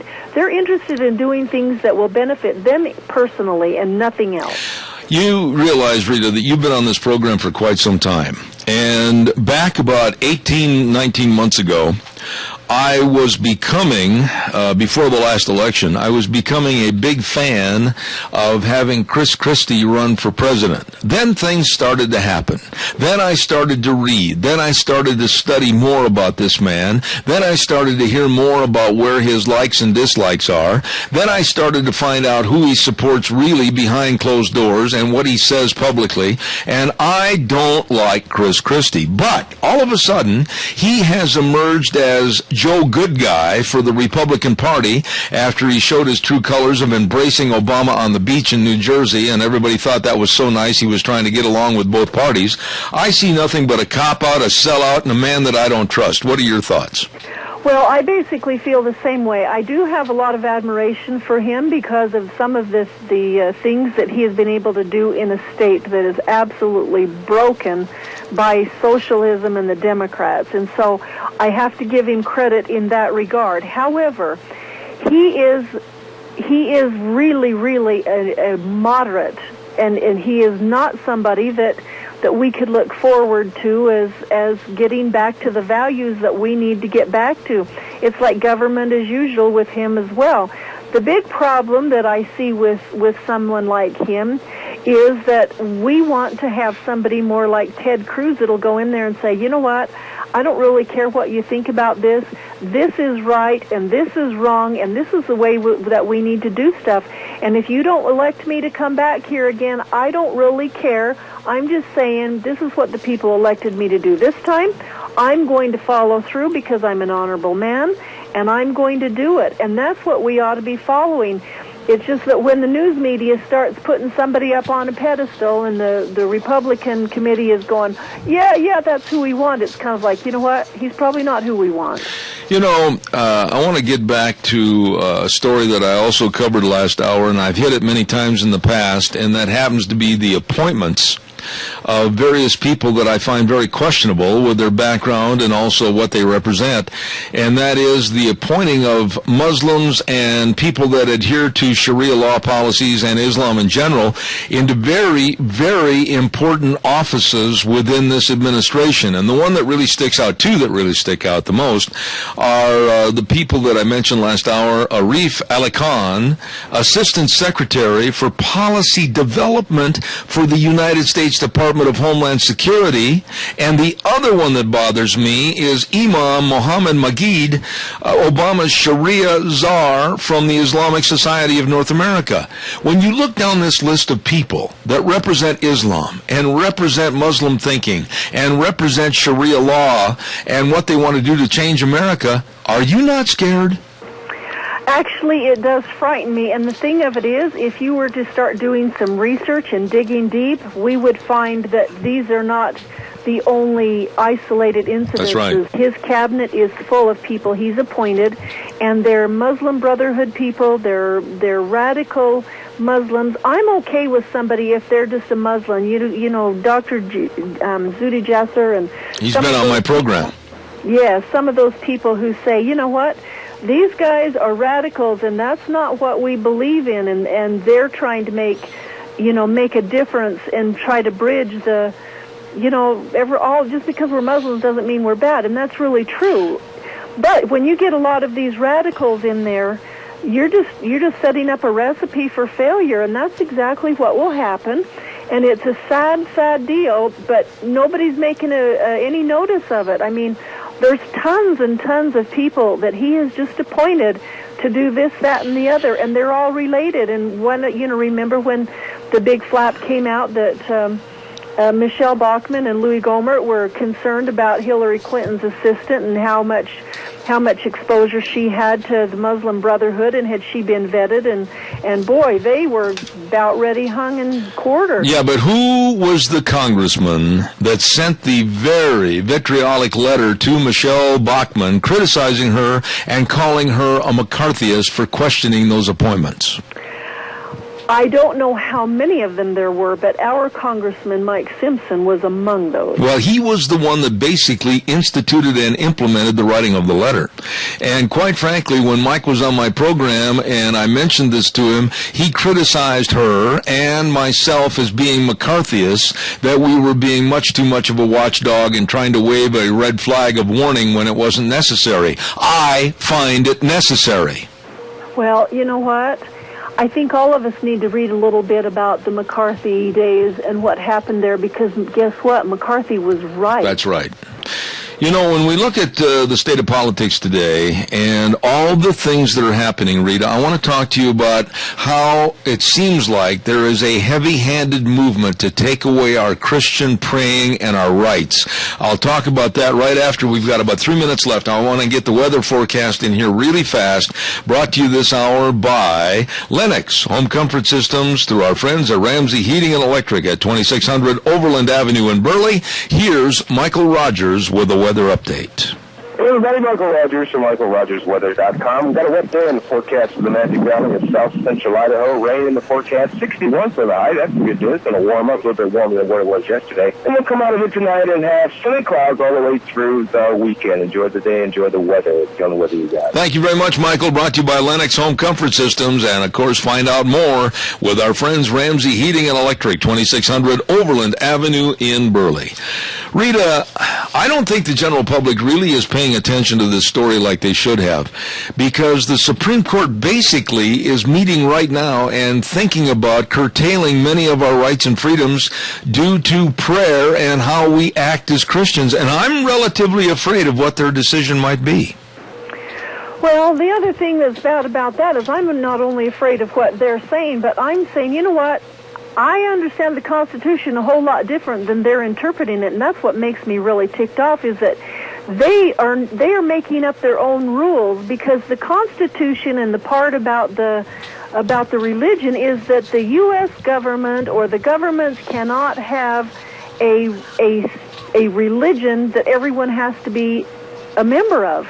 It's like there can't be one government religion, but did you know that if a state got together and all the legislators decided that they wanted to have the state of Idaho be the Catholic faith, they could actually do that if they wanted to, but the federal government can't, and all of a sudden they're dictating to us and saying you can't do this and you can't do that and you can't have a prayer, because that's not a national government or a government that everybody's mandated to participate in. No, but Rita, here was something that really scared me yesterday on our program when we were talking to Doug Johnson and some other people, is that the government right now is passing rulings on saying that if you own a photography shop and a gay and lesbian couple come in and say, we want you to shoot the wedding, and you say, no, it's against my religious beliefs, you can be sued now. And that right there is entirely against the First Amendment, because it says, Congress shall make no law respecting an establishment of religion or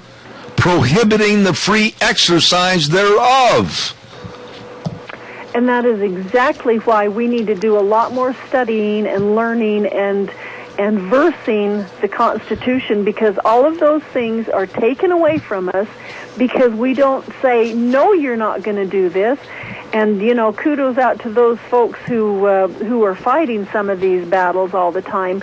But, you know, just as us as regular people, we have got to start learning the Constitution and knowing what's in it and making sure that the government does not turn tyrannical against us, of which they've done because we've let them. Absolutely. Rita, I've bought a time. When's the next Tea Party meeting and where? Next Tea Party meeting is 1 week from tonight at 7 o'clock at the City Hall. And we're going to have Representative Scott Bedke and Senator Dean Cameron there. They're going to be doing questions and answers and kind of telling us what things are coming in front of them when they go into sessions in January. And then Steve Ackerman, who is kind of a hawk at the State House, and he is going to kind of tell us what's on the agenda for the things that will be brought before the House and the representatives and the Senate of the state. And so it would behoove people to come and learn what's going on right here in our state. We have a little more control over state stuff than we do federal, so it's one place to start. All right, Rita Ramsey, thank you so much. Always look forward to Thursdays. God bless. Okay, thanks, Zeb. Bye. Thank you. Bye-bye. I love that lady, Rita Ramsey, on our program this morning, and thank you for all of her comments. Appreciate it. You know, this time of the day, this time of the week, you know, we're looking at, this is the last day of my work week on the radio, and you know, by now you say to yourself, oh, we've worked hard all week, we're hungry, and we're starving to death. Well, I know some great places where you can go and really curb that hunger. How about Burgers, etc.? 700 North Overland in Burley and 124 South Oneida in Rupert. Oh yeah. They want you to remember that they've got burritos and corn dogs, and they've got a shrimp dinner on Sundays in Burley at the Burley location. And they got taco salads and ham and cheese sandwiches, and they got the soup bread bowls. Those are delicious. And pastrami sandwiches, all of this and more for your eating enjoyment at Burgers, etc., 700 North Overland in Burley and 124 South Oneida in Rupert. Let's not forget the pumpkin empanadas at Taco Bandito. Oh, they're good with the whipped cream and everything. You're going to love them. 2301 Overland Avenue in Burley, Taco Bandito. And they got the taco salad burrito with the crushed chips along with the meat, the dressing, the lettuce, and the cheese. And the Bandito burrito. And the chimichangas. They got everything. The menu's delicious. Taco Bandito, 2301 Overland Avenue in Burley. You stop in and see them today. How about Steve-O's? What a great place to eat. Man, I'm drooling. I love going in there because they got a great menu, you know, steaks and chicken and seafood and salads and all the goodies. And don't forget, they got the friendliest people around, and they've got all the fresh-cut Idaho French fries. They've got everything. They got soups, all kinds of soups every day, homemade, delicious. You're going to love Steve-O's, 290 South, 600 west of Hayburn. You stop in and see them. And our last restaurant we want to talk about right now, the AC Drive-In, 601 East Main in Burley. Oh, yeah. Pumpkin milkshakes, any milkshake, any flavor.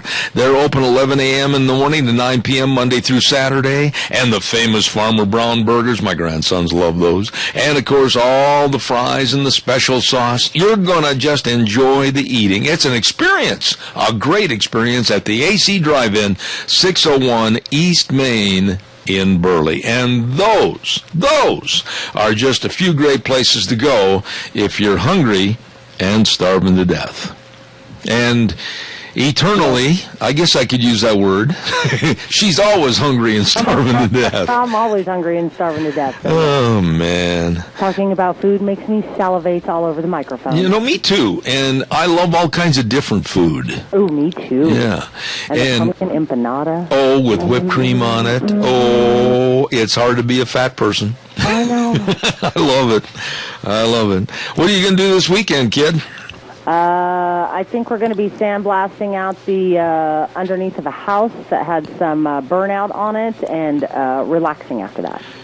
Sandblasting under a house? Mm-hmm. You mean Jim really gets you to do all this stuff? Oh, sure. I don't mind helping. You don't mind putting on that dirty old grubbies and crawling underneath a house? Actually, he does all of the crawling. I just help him run the equipment. Oh. Is it dangerous to the point where if you make a mistake, goodbye, Jim? Goodbye, both of us. Okay. Be careful, please. Yeah, I need you here Monday. Yes. No, but I think that's the plan for the weekend. So we shall see because, as always, we are flying by the seat of our pants. There you go. Best way to operate. You know it. We do that every day here. As a matter of fact, fly by the seat of our Wranglers. And quite frankly, coming up next hour, we've got the Cache County School Days. We've got Gail Trotter from Washington, D.C. Got a bunch left. Don't go away. Zeb at the Ranch. I'll be back in 6.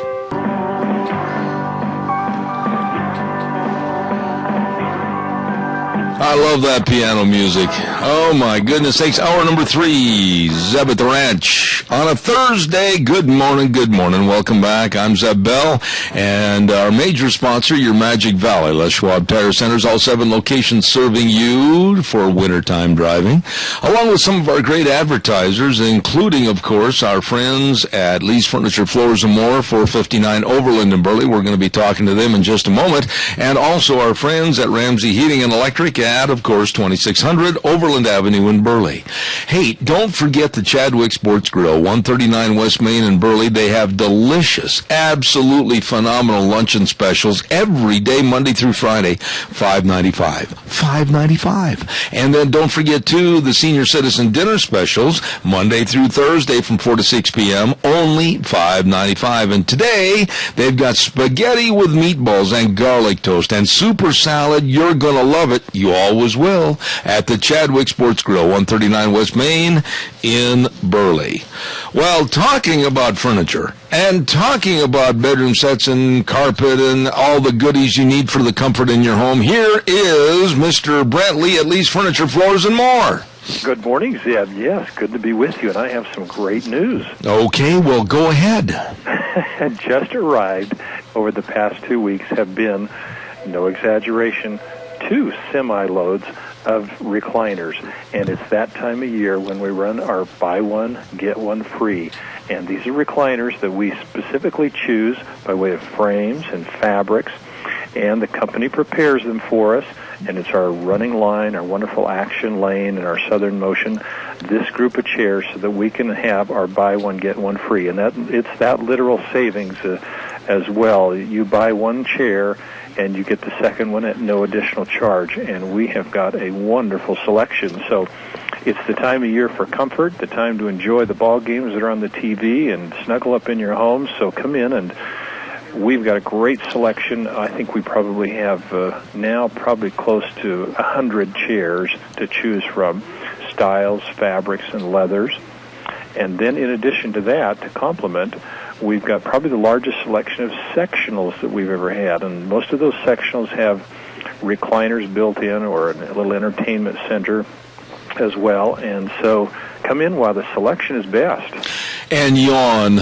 You know, it's always good when you see people come in. I think this is true. When people come in and try on a recliner or a sectional and they sit back, and if you see them yawning, that's a good sales pitch right there. That is. They're comfortable. They're comfortable. They're relaxed, and we like that. And you've got all the carpet and the floor covering. I mean, it's fantastic. We do, and again, we're in the cover closeout period of our Simmons mattresses, so come in and take advantage of some wonderful values on the floor.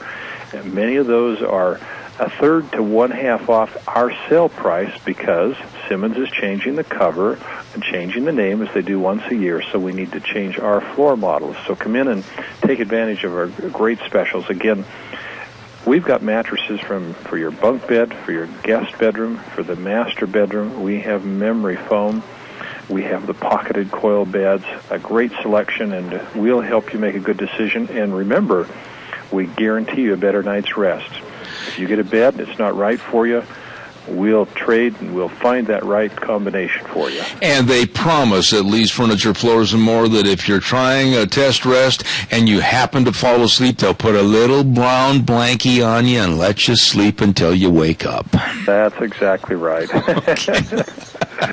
Hey, I tell you what, you folks are so, and mention your staff. You have the most courteous, friendly, and knowledgeable staff. I think they should be bragged on a little bit.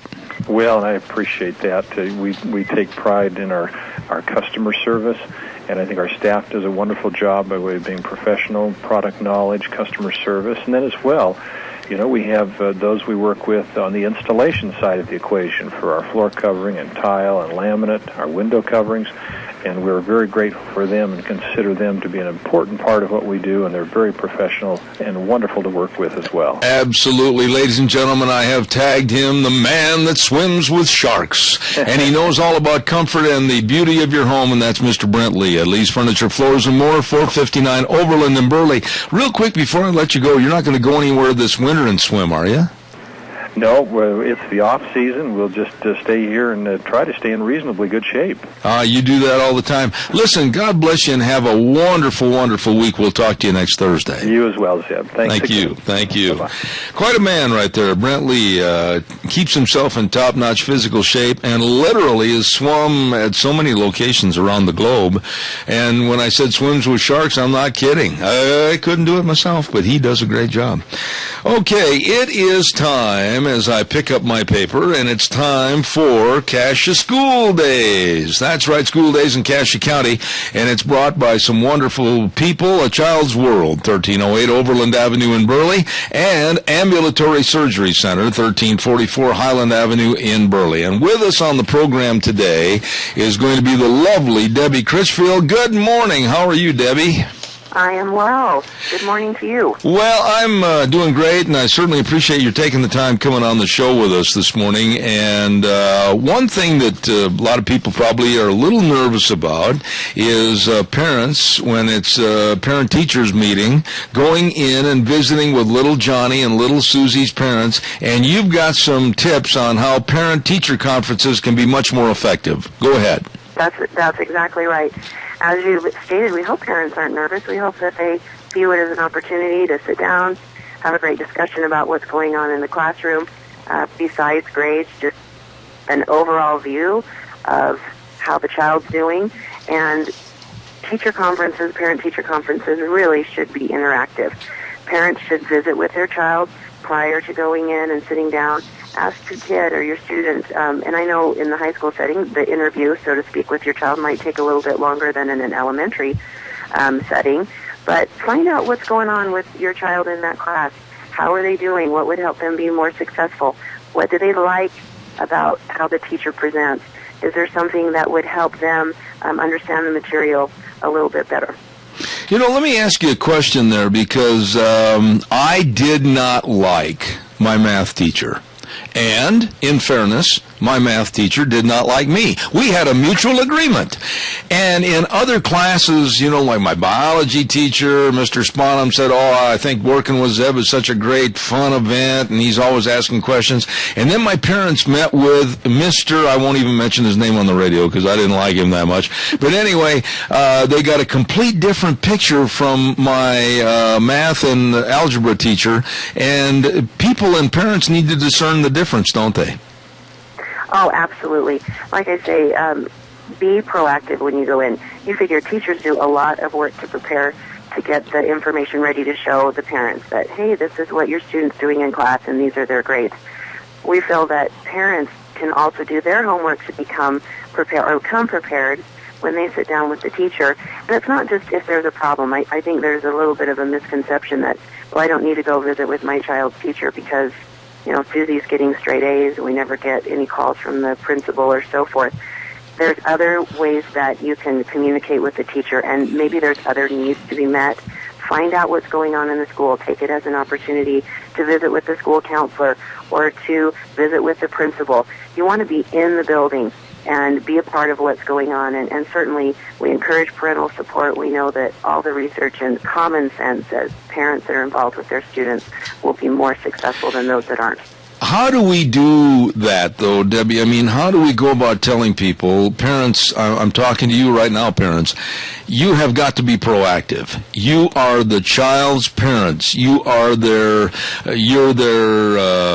nursemaid, you're their helpmate, you're their supplier, their provider for 18 years, and you've got to be proactive so that they get the best out of their education, and you've got to go and do these things. But yet a lot of parents sit back and say, oh, well, parent-teachers meeting, let somebody else go, I'm not interested. How do we get parents excited, if you will, to go and talk to the teachers in the school? I wish I knew the answer. I think kind of what we're talking about here, reminders, encouraging parents that it's not just something that you go in and talk about disciplinary action or we've got a problem here or there, which I would also add a little side tip. If there is an issue and you related some experiences maybe you had with a teacher that was a personality conflict or whatever it is, as a parent, don't go in and just blow the teacher's hair off, so to speak, with all of the complaints. Go in and sit down and communicate in a way where you can talk about solutions, suggestions. There's no teacher, and not just in Caddo County, but no teacher around the state that doesn't want to help kids at the end of the day. They're not out to have any gotcha moments or have kids fail or stay behind. And as we've been talking about here, when parents and teachers, it's the greatest partnership. Parents need to be and should be a part of what's going on day to day in the classroom. And really, how often are the parent-teachers meetings during the course of the school year? Well, formally, they're only twice a year. And that would be another thing that I would add on to that. Don't just wait for parent-teacher conferences to make contact with your teacher. School emails, phone calls, maybe you see them out and about in the community. And communicate positive things that are happening. Boy, that assignment really got my child excited, and thanks for putting in that extra effort. If you have these positive interactions with teachers, as parents, when you do need to go in and talk about more serious issues, you've got staff and principals and teachers that are willing to listen because they know that you're not just there to complain, you're there to be a part of a great solution. No, I couldn't agree with you more, and I will say this, and being that I'm much older than you are, I would say that there's more opportunity, there's more open conversation, and there's more relevance between parents and teachers today than there was maybe 40, 50 years ago. I agree, and I think we're seeing a lot of benefits come out of more open communication. Something that parents can this is a great opportunity. I know you've got callers, and we've been talking about this for a while, some of the changes in standards that will come with Idaho's adoption of Idaho Core. Go in with your teacher. You want to know firsthand what that looks like, what they're learning, how it's being implemented, how it's being taught. Sit down with your teacher and ask them the questions. Hey, how has this changed anything for you? Or what can I expect? How is this going to look a little different? Why do you think that this is a good thing? Or what are some of your concerns? Teachers are the best source for implementation of these standards. This is a great opportunity to learn firsthand how those things are coming about. And wouldn't you say, Debbie, on the top side of the spectrum, for parents that have the Honor Society student, parents that have the students that bring home straight A's, nothing lower than a B+, sometimes they become too complacent in their attitude, and those are the ones that stay home because, my child's doing perfect, I don't have to check on anything. Maybe their child isn't being pushed enough. That's an excellent point. And we hope that every parent will see that wherever your child falls on the grading scale, that you have a part to play, a role to play in that. Do they need to be challenged more? Are there other issues? Does your child feel like that all of their needs are met? As I said, teachers are more than willing and want to engage in these types of conversations, and they are receptive to constructive suggestions and constructive conversations that that help make their students achieve. Absolutely. You know, Debbie, you do a great job. Every time you're on the air, I look forward to it, and you've done a wonderful job of lining up other guests on this segment, and I'll look forward to next week. But thank you for an excellent job this morning on school days in Cassia County. We appreciate it. Appreciate it. Get parents out to parent-teacher conferences this evening and tomorrow morning. All right. Thanks, Debbie. Appreciate it. Thank you. Debbie Critchfield, and she's on School Days in Cassia County, brought to you by A Child's World at 1308 Overland Avenue in Burley. Oh, they've got everything for the cute little baby items, all the way to the ladies' dresses. And, of course, they've got quality games and toys and books and arts and crafts and puzzles. And remember, always free gift wrapping and layaway. I'll tell you, if you want to shop online, just go to achildsworldinburley.com, and you can take care of it right online. A Child's World, 1308 Overland Avenue in Burley, 878-8222. Also sponsoring School Days in Cassia County, Ambulatory Surgery Center at 1344 Highland Avenue in Burley, 677-8888. For over 14 years, the Ambulatory Surgery Center of Burley has saved, and I mean saved, area families thousands of dollars as they have received outstanding medical care. This is a first-class medical facility located at 1344 Highland Avenue in Burley. All you have to do is call 677-8888 for doctors who bring their patients to the Ambulatory Surgery Center, and they receive outstanding care and saves money. Along with A Child's World, Ambulatory Surgery Center, bringing you School Days in Cassia County. Oh, nice people right there. And let's see, we've got that taken care of. And I want to remind you right now, Gina, jump on the air with me. We are going to be giving away 4 Thanksgiving turkeys this year. Gobble, gobble, gobble, gobble. Gobble, gobble. And that was a good one. I'll use that one. Okay. And all you have to do is write a paragraph of what Thanksgiving means to you and send it to me. Email zebattheranch @hotmail.com. zebattheranch@hotmail.com. Or send it snail mail, Zeb Bell, Murtaugh, Idaho. I'll get it. And we'd like to thank Zeb at the Ranch, Smith's Food King, Ramsey Heating and Electric, and Valley White Home and Ranch for helping us with the turkeys to give away for Thanksgiving. What are you going to do for Thanksgiving? I think we're going to go to Mesquite. Mesquite, Nevada? Yeah. That's a long way. Well, that's where James and his family usually confab for Thanksgiving, so we are going to be spending Thanksgiving with his family this year. Oh, man, I'm envious. I've got a lot of friends that live down there on the golf courses and everything. If you want to play golf, I can get you on the course. Oh, I mean, oh, my, that's a great place to spend Thanksgiving. How many days are you going to be down there? I have no clue, so we're still trying to plan that out, but probably 1, 2, 3, I'm looking at the calendar, maybe 4 days.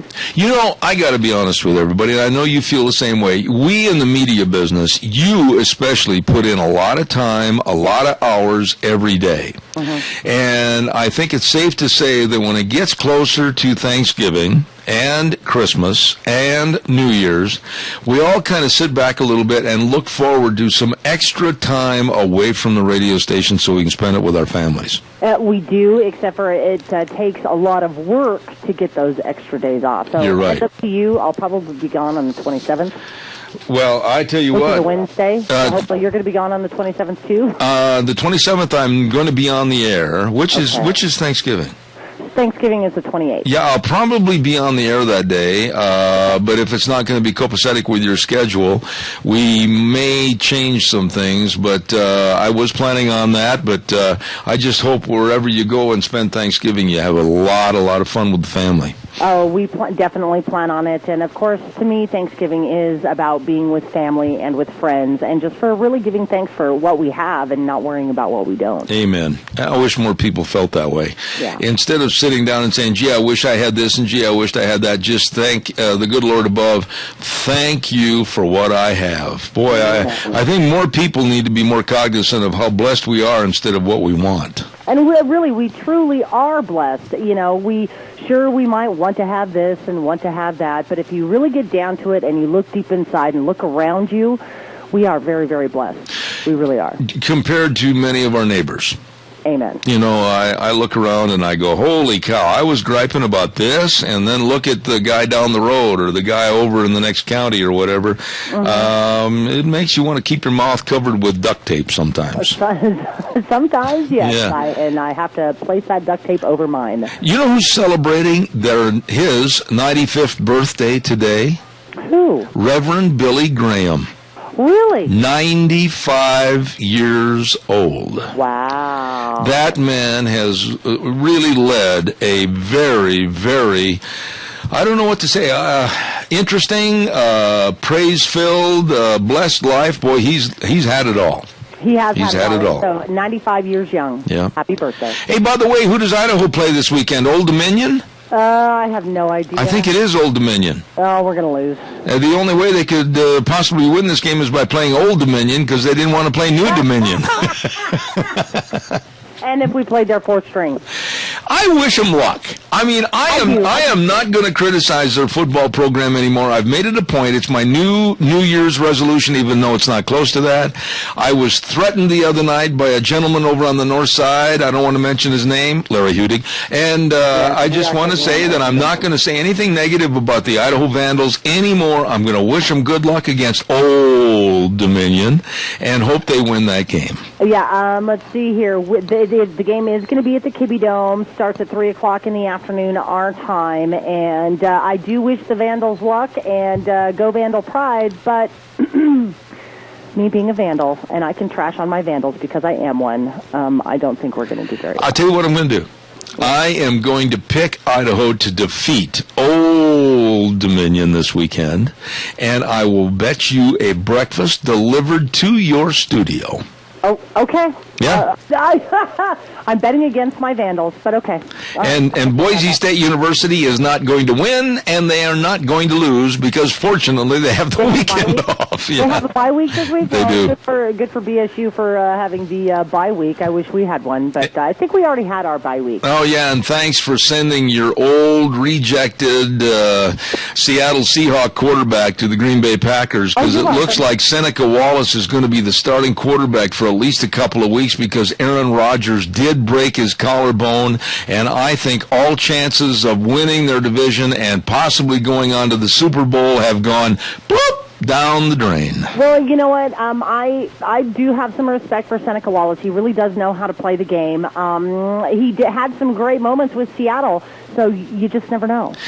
Yeah, but he is not Aaron Rodgers. No, he's not Aaron Rodgers, and he's definitely no Brett Favre either. No, and I'm just sitting here going, oh, come on, of all the negative things that could possibly have happened to the MVP, Aaron Rodgers, a broken collarbone, oh, not at this time of the year, my goodness.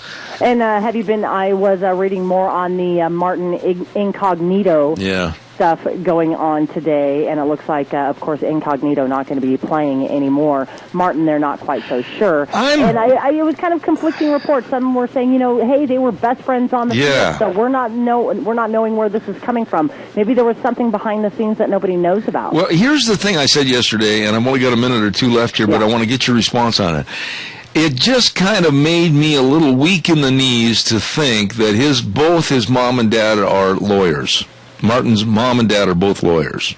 And that has in today's society, it might be an easy ride not to have to do anything but still get a paycheck. Yeah, everybody's so Sue happy, and that kind of makes me sad. And he is a good player. I mean, only in his second year, so sometimes you got to get past those first and second years where you really got to prove yourself within the locker room and on the football field. Not that I'm going to say that what Incognito, if it was true, what he was doing is copacetic, because it's not. However, be a big boy. That's the thing that bothers me. This is a man's game. It's not a little tiddlywinks parlor championship game. It's football in its roughest form, and it's time to man up and start acting like one. Exactly. Okay. We're going to take a little break here. Again, don't forget to send me the emails about what Thanksgiving means to you. Send them to ZebAtTheRanch at hotmail.com. Once again, ZebAtTheRanch at hotmail.com. And we're going to have our first drawing on the 21st, so hurry up and get those written. Right now, we're going to send it back over to our main studios, and coming up in just a few moments will be a lovely lady on this program, Gail Trotter. I always look forward to having her on the air. Stand by. We'll be back in a couple of minutes. And now, Now, back to Zeb at the Ranch on AM 1230 KBAR. To reach Zeb, call 436-2244 or toll free 1-866-927-4587. And now, here is Zeb Bell. You know, Gina, I think what we'll do is we'll take care of some business first and foremost and have a weather forecast from Michael. And this is brought to you this hour by Lennox Home Comfort Systems, gas furnaces, air conditioners, and heat pumps. Thanks to our friends at Ramsey Heating and Electric at 2600 Overland Avenue in Burley. Here is Michael Rogers' weather. Hey everybody, Michael Rogers from MichaelRogersWeather.com. Got a wet day in the forecast for the Magic Valley of south central Idaho. Rain in the forecast, 61 for the high. That's a good day. It's going to warm up a little bit warmer than what it was yesterday. And we'll come out of it tonight and have sunny clouds all the way through the weekend. Enjoy the day, enjoy the weather. It's the only weather you got. Thank you, Michael. Brought to you by Lennox Home Comfort Systems. Check them out at Ramsey Heating and Electric, 2600 Overland Avenue in Burley, 678-0459. Also, quickly, I want to remind you about the Rupert Bookstore and Office Supply, 515 5th Street, south side of the square in Rupert. Number to call, 436-5661. They are going to be having a holiday fair on the square November 16th. 6 direct sales companies have come together to help your Christmas shopping needs. Avon, Mary Kay, Thrive Life, Tupperware, JD Premium, and Premier Designs. And this is going to be a one-day special event only. Holiday fair on the square. And be sure and stop in to the Rupert Bookstore and Office Supply, south side of Rupert, right there on the 515 5th Street, waiting to serve you. I'm looking forward to having this lady on the program again. She does a wonderful job, very informative, knows politics and what's happening. Good morning, Gail Trotter. How are you? I'm doing great. Good morning to you. Gail, I want to start things off, if you don't mind, a little change of venue. As far as topics are concerned this morning, I want to talk about the Virginia governor's race and how it ended up and why. But I also want to get your feelings this morning, if I could, about the 38th day of wreck, destruction, and total insanity with Obamacare. They're still no further ahead today than they were on October 1st. What are your thoughts? Well, I think it's very remarkable that they made such a big deal about how they were going to, after the train wreck happened in the station, no less, they made a big deal about saying how they were going to go to the private sector and get the best minds to come and fix the website that they had spent $600 million to assemble and was a total failure. And this just, for me, confirms the point that private industry does a much better job than government at things like this. And when we try to roll out a one-size-fits-all solution for something as complex as 1/6 of our economy, which is the healthcare sector, and dictate from D.C. how everyone's healthcare is going to be treated and put them all, force them by penalty, by taxation, to comply with the one-size-fits-all solution that they come up with in Washington, for us, it just reminds us who the Party of Liberty is. It's the elected officials who are working to roll back Obamacare, and it's not just Republicans, it's Democrats too. And we just see the complete and utter failure of the website really underscores the fact that the entire Obamacare system, regime, is the problem. It's not just the problems with the website, but it's the fact that the entire idea behind the Obamacare program is deeply, deeply flawed. Gail, I am not as close to it as you are, but I know a lot of people on the East Coast that work in Washington and New York, and I visited with them at great length about how could an administration that had such an arrogant, kind of a cocky attitude way back when they took over in their first term and now going into the second, how could an administration have such an absolutely stupid approach to this Obamacare and the implementation? It seems like none of the right hands knew what the left hands were going to do. No, and as we get more and more information coming out about the tests that were run, about the backhand administration of it, it started off in HHS, then they were worried that there would be political blowback, so it was transferred to another department, and then it was spread out many different places in the federal government, all for political reasons, in my mind, to conceal what was being done behind the scenes not in an illegal way, but in a very politically oriented way, so that they wouldn't have to answer for the failures of the system. And when you go to the bottom of all of this, it stems from an ideology that's anti-liberty, that says people cannot make choices on their own, that people are not responsible enough to care for themselves, that communities, local communities, families are not responsible enough to take care of the most critical things that all of us have to worry about, especially health care. So when you look at that ideology, it's trying to put all of the control into the federal government based in D.C. And when we look at all the problems with cronyism and these types of contracts that the federal government hands out all the time for multi-million-dollar projects, we have to begin to wonder, is the federal government really serving the people, or is the federal government making the people serve the federal interest? Gail, has this gone too far? I mean, when I look at this situation with the devastation that's happened and people with very, very life-threatening diseases, cancer, etc., have now no coverage whatsoever. They've been dropped by their company and or they've been trying to get on Obamacare and they can't even get the computer to say welcome.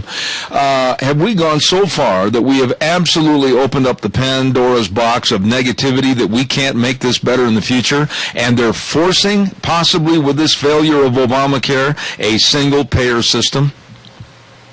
Well, there are many attempts right now to try and roll back the harm that Obamacare has caused. And there was an excellent article in the Wall Street Journal a few days ago detailing how a woman in California had been on a very good plan that she loved that enabled her to cobble together doctors in different cities with different treatments for different parts of her cancer condition, so that she was able to outlive a prognosis that only gave her a 2% chance of surviving 5 years.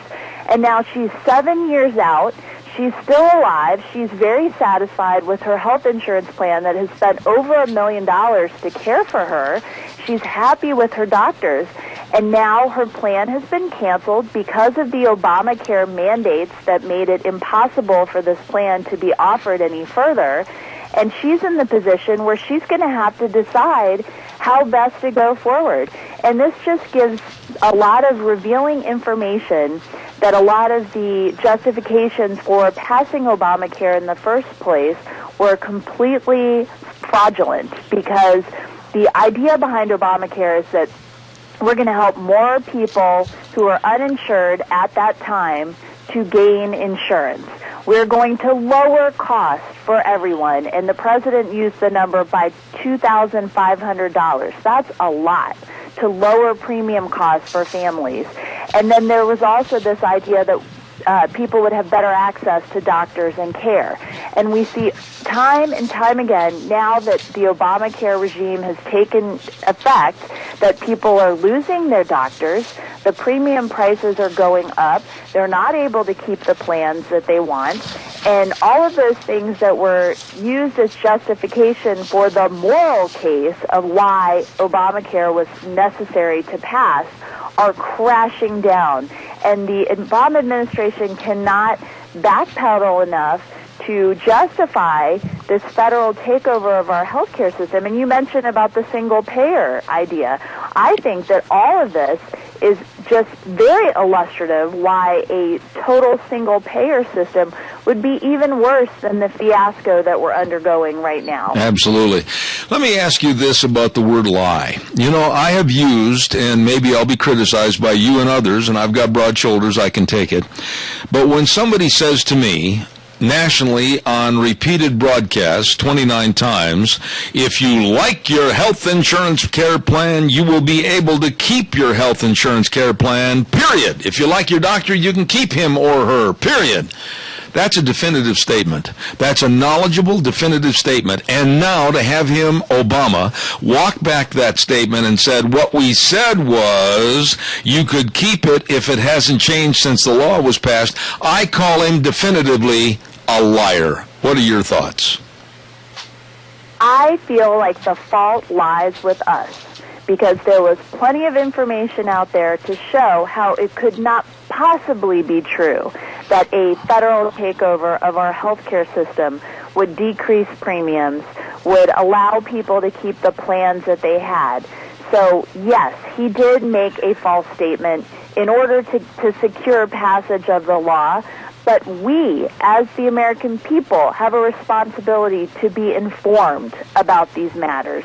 And there was plenty of information out there being explained to people and, specific examples of the fallouts of this type of legislation.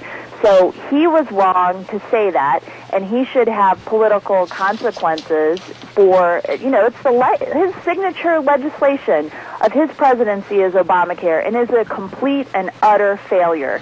Not only is it an utter failure because it's not going smoothly in the beginning with the website, but it's an utter failure because the moral basis of why he encouraged the legislators to pass this bill in the first place has been completely undercut by the facts.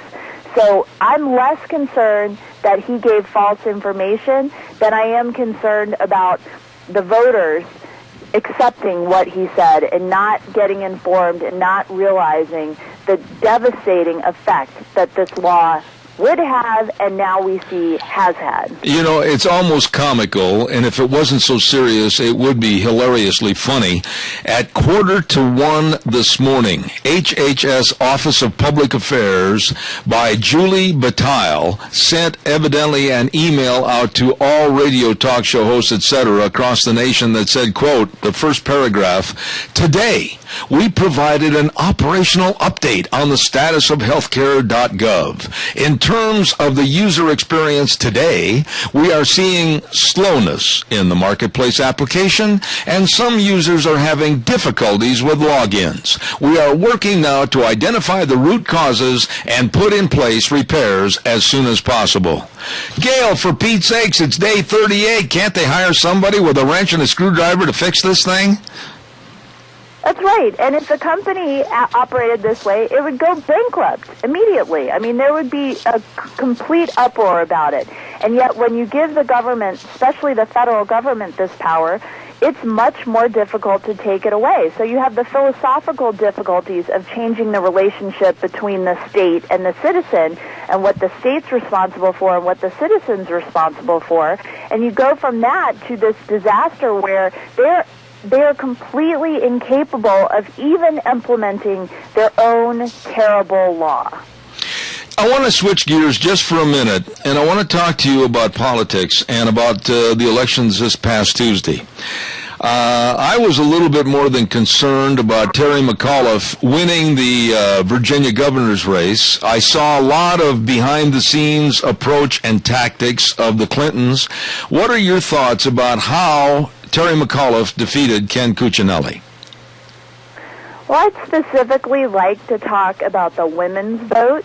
And if you look at the numbers, this is something that is really being discussed by people across the country. And, Terry McAuliffe really relied on these war on women themes.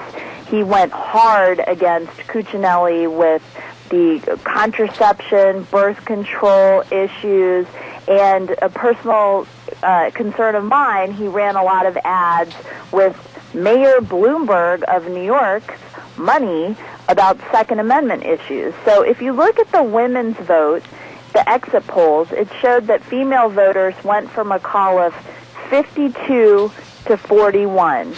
But I'd like to draw your attention when you break it down and you look at married women. 51% of married women went for Cuccinelli, and 42% went for McAuliffe. And that's an even higher point than Republicans total among married men. So if you look at it, the real division between these two, it's not gender, it's marital status. And I think that's something that we really need to look at and analyze, not just from this race, but going forward as well. And when you look at like you said, the influence of the Clintons, I mean, Hillary Clinton was a keynote speaker at a fundraiser in California that was a $25,000 plate dinner to raise money for the Virginia governorship. So when you look at that type of money being thrown into the Virginia race, the Clintons get it, Obama went and campaigned hard for McAuliffe the weekend before the election. And you look at Bloomberg, who had a lot of bad feelings from his defeat in the Colorado recall elections. Obama, the Clintons, and Bloomberg did not sit this one out. They knew the strategic importance of Virginia, especially going into the 2014 congressional elections and, more importantly, the 2016, the next presidential election. So I think you have to take that all into account when you're looking at the results of Virginia, because they were playing to win in that case. But the caveat, I'll go back to the word but one more time. That doesn't overshadow the fact that right now over 15 Democratic senators are hearing from their constituents in their purple states or blue states saying, look, you'd better get Obamacare under control right now or you will not see that office chair again as a senator. I think that's a bigger story and how it's going to play out in 2014 than anything else. Do you agree or disagree? I agree, and that is so important. There's obviously a big effort to make Congress live by its own laws, especially Obamacare. So we have Senator Vitter, who's proposed a bill to make congressional members and their top staff go into the exchanges just like everybody else and not have special subsidies that no one else at those income levels of the congressional members and their staff receive. So you want to pass a bill that challenges our choices, reduces our choices, reduces our access to doctors, increases our premiums. Well, you people need to live by that too. So I think that's exactly what you're talking about, those 15 congressmen who are going back to their home districts, and they're going to have to answer for that. Like, you put this on us, and you're not living by this, so you justify that. Do you think, Gail, that Obamacare, in its form as it is today, a complete joke? And we have a caller with a question. I'll tell you what, I'll defer my question because this caller's been waiting for a while. Caller, go ahead with your question, please, quickly. And I think, are they still there, Gina, or are they gone? They're gone. Do you think that this movement for Obamacare will be a rallying cry for the Republicans in general in 2014 and will take the seats in the Senate back if they use it right and they advertise it correctly? Well, and I think it's not really a question of using it right. I think it's a question of pulling those swing voters, the independents, who gave Obama and his allies in the Senate, in the House in 2010, they said, yes, go ahead, you say you can fix this, hope, change, we're for you, we believe you, show us what you can do. Well, now, in the last month, we've seen what has resulted from that. So those swing voters are going to hold those people who made those promises accountable. And, you know, you can't predict what major things will happen before the election, but this will be a rallying cry, not just among the Republicans, but and there are many Democrats who are very, very upset about this as well, because this was their chance to show that their ideology is superior to that of the conservative branch of our government. And they have completely failed to execute their own philosophy. They were given the chance to run with this, and they tripped before they even started running. And when you look at those opportunities, it's not going to be about the Republicans getting the message out. I think it's going to be about people talking with their neighbors and being able to have frank conversations about how this is hurting people, like the woman in California who has survived against a 2% chance that she would die within 5 years. And you look at all of those things, and it's going to be the grassroots going out and talking to the neighbors, talking to their communities, and understanding that they were given a chance to implement this ideology, and it is an abject failure. But doesn't that surprise you, though? You do so much in politics. You study it every day. You eat it, sleep it, and drink it every day. Yeah. But, Gail, something tells me in the back of my mind, something is there, a little light that's gone on that says we shouldn't be surprised by this because it might be a plot, it might be a plan. I can't imagine that Obama, with his signature name on Obamacare, would want this as his legacy, that it was an abject failure. Something tells me there's still something hiding in the trees. Yeah, there's definitely allegations of that, and I just tend to give him the benefit of the doubt. For whatever reason, that's where I come out on it. But I will tell you that when you look at all the facts and circumstances of Obama's presidency, it doesn't seem like he wants to govern. He does not want to sit behind the desk and do the hard work of governing. And when I wrote this piece for Fox News, I entitled it, "Do Virginians Really Want McAuliffe for Governor? A Man Who Will Govern Like Obama." And I hesitated to even put "govern like Obama" in the title because Obama does so many things besides govern. And you look at the key points in his administration where there have been big questions about civil rights violations and using the IRS to target people with certain viewpoints, turning a apolitical, nonpartisan agency into basically an arm of an ideology. You look at those situations, Fast and Furious, the gun running that was allowed under Eric Holder's Justice Department, and you ask him these questions, or he's asked these questions, what did you know about this? Were you behind this? And his answer is no. I didn't know about Fast and Furious. Yeah. I didn't know about the IRS. Yeah. And you keep trying to peel back the layers of the onion, and either way, it's bad. Either he's lying and he does know and he's concealing it, or he's the head of the best country on the planet and he has no idea what is going on by the people that he has put in place to carry out his governing principles. Absolutely. So when you look at that, it is very clear to me that he is a man, I mean, you can come down either way, but you're asking my opinion, and I would come down saying he is a man who has no interest in governing, does not want to get into the details, and just wants to propagate his ideology. And you look at the Syria debacle, too, the way he handled that and just pushed off the whole force of the situation and empowered President of Russia, Putin, to be able to walk in and be the hero. I mean, it just leaves me speechless. Absolutely. We have a caller on the line with a quick question. I've got 2 minutes left. Caller, a real short question. Go ahead, please. Okay, thank you. I appreciate what you're getting on the radio. You mentioned about the government has too much power. I just wanted her comments concerning how we as individuals can get this out of the hands of the government. Thank you. Very good question. And Gail, would you respond to that, please? That is a fabulous, fabulous question. It is so important on all of these issues to be informed and to understand what we are giving up when they make these proposals. For example, with the gun control issues, Mayor Bloomberg was going into Virginia trying to support McAuliffe over Cuccinelli, and the idea behind that philosophy is we'll all be safer if we just get rid of these certain types of weapons. So you give up that liberty, and then you put yourself at risk from criminals who don't abide by the law in the first place.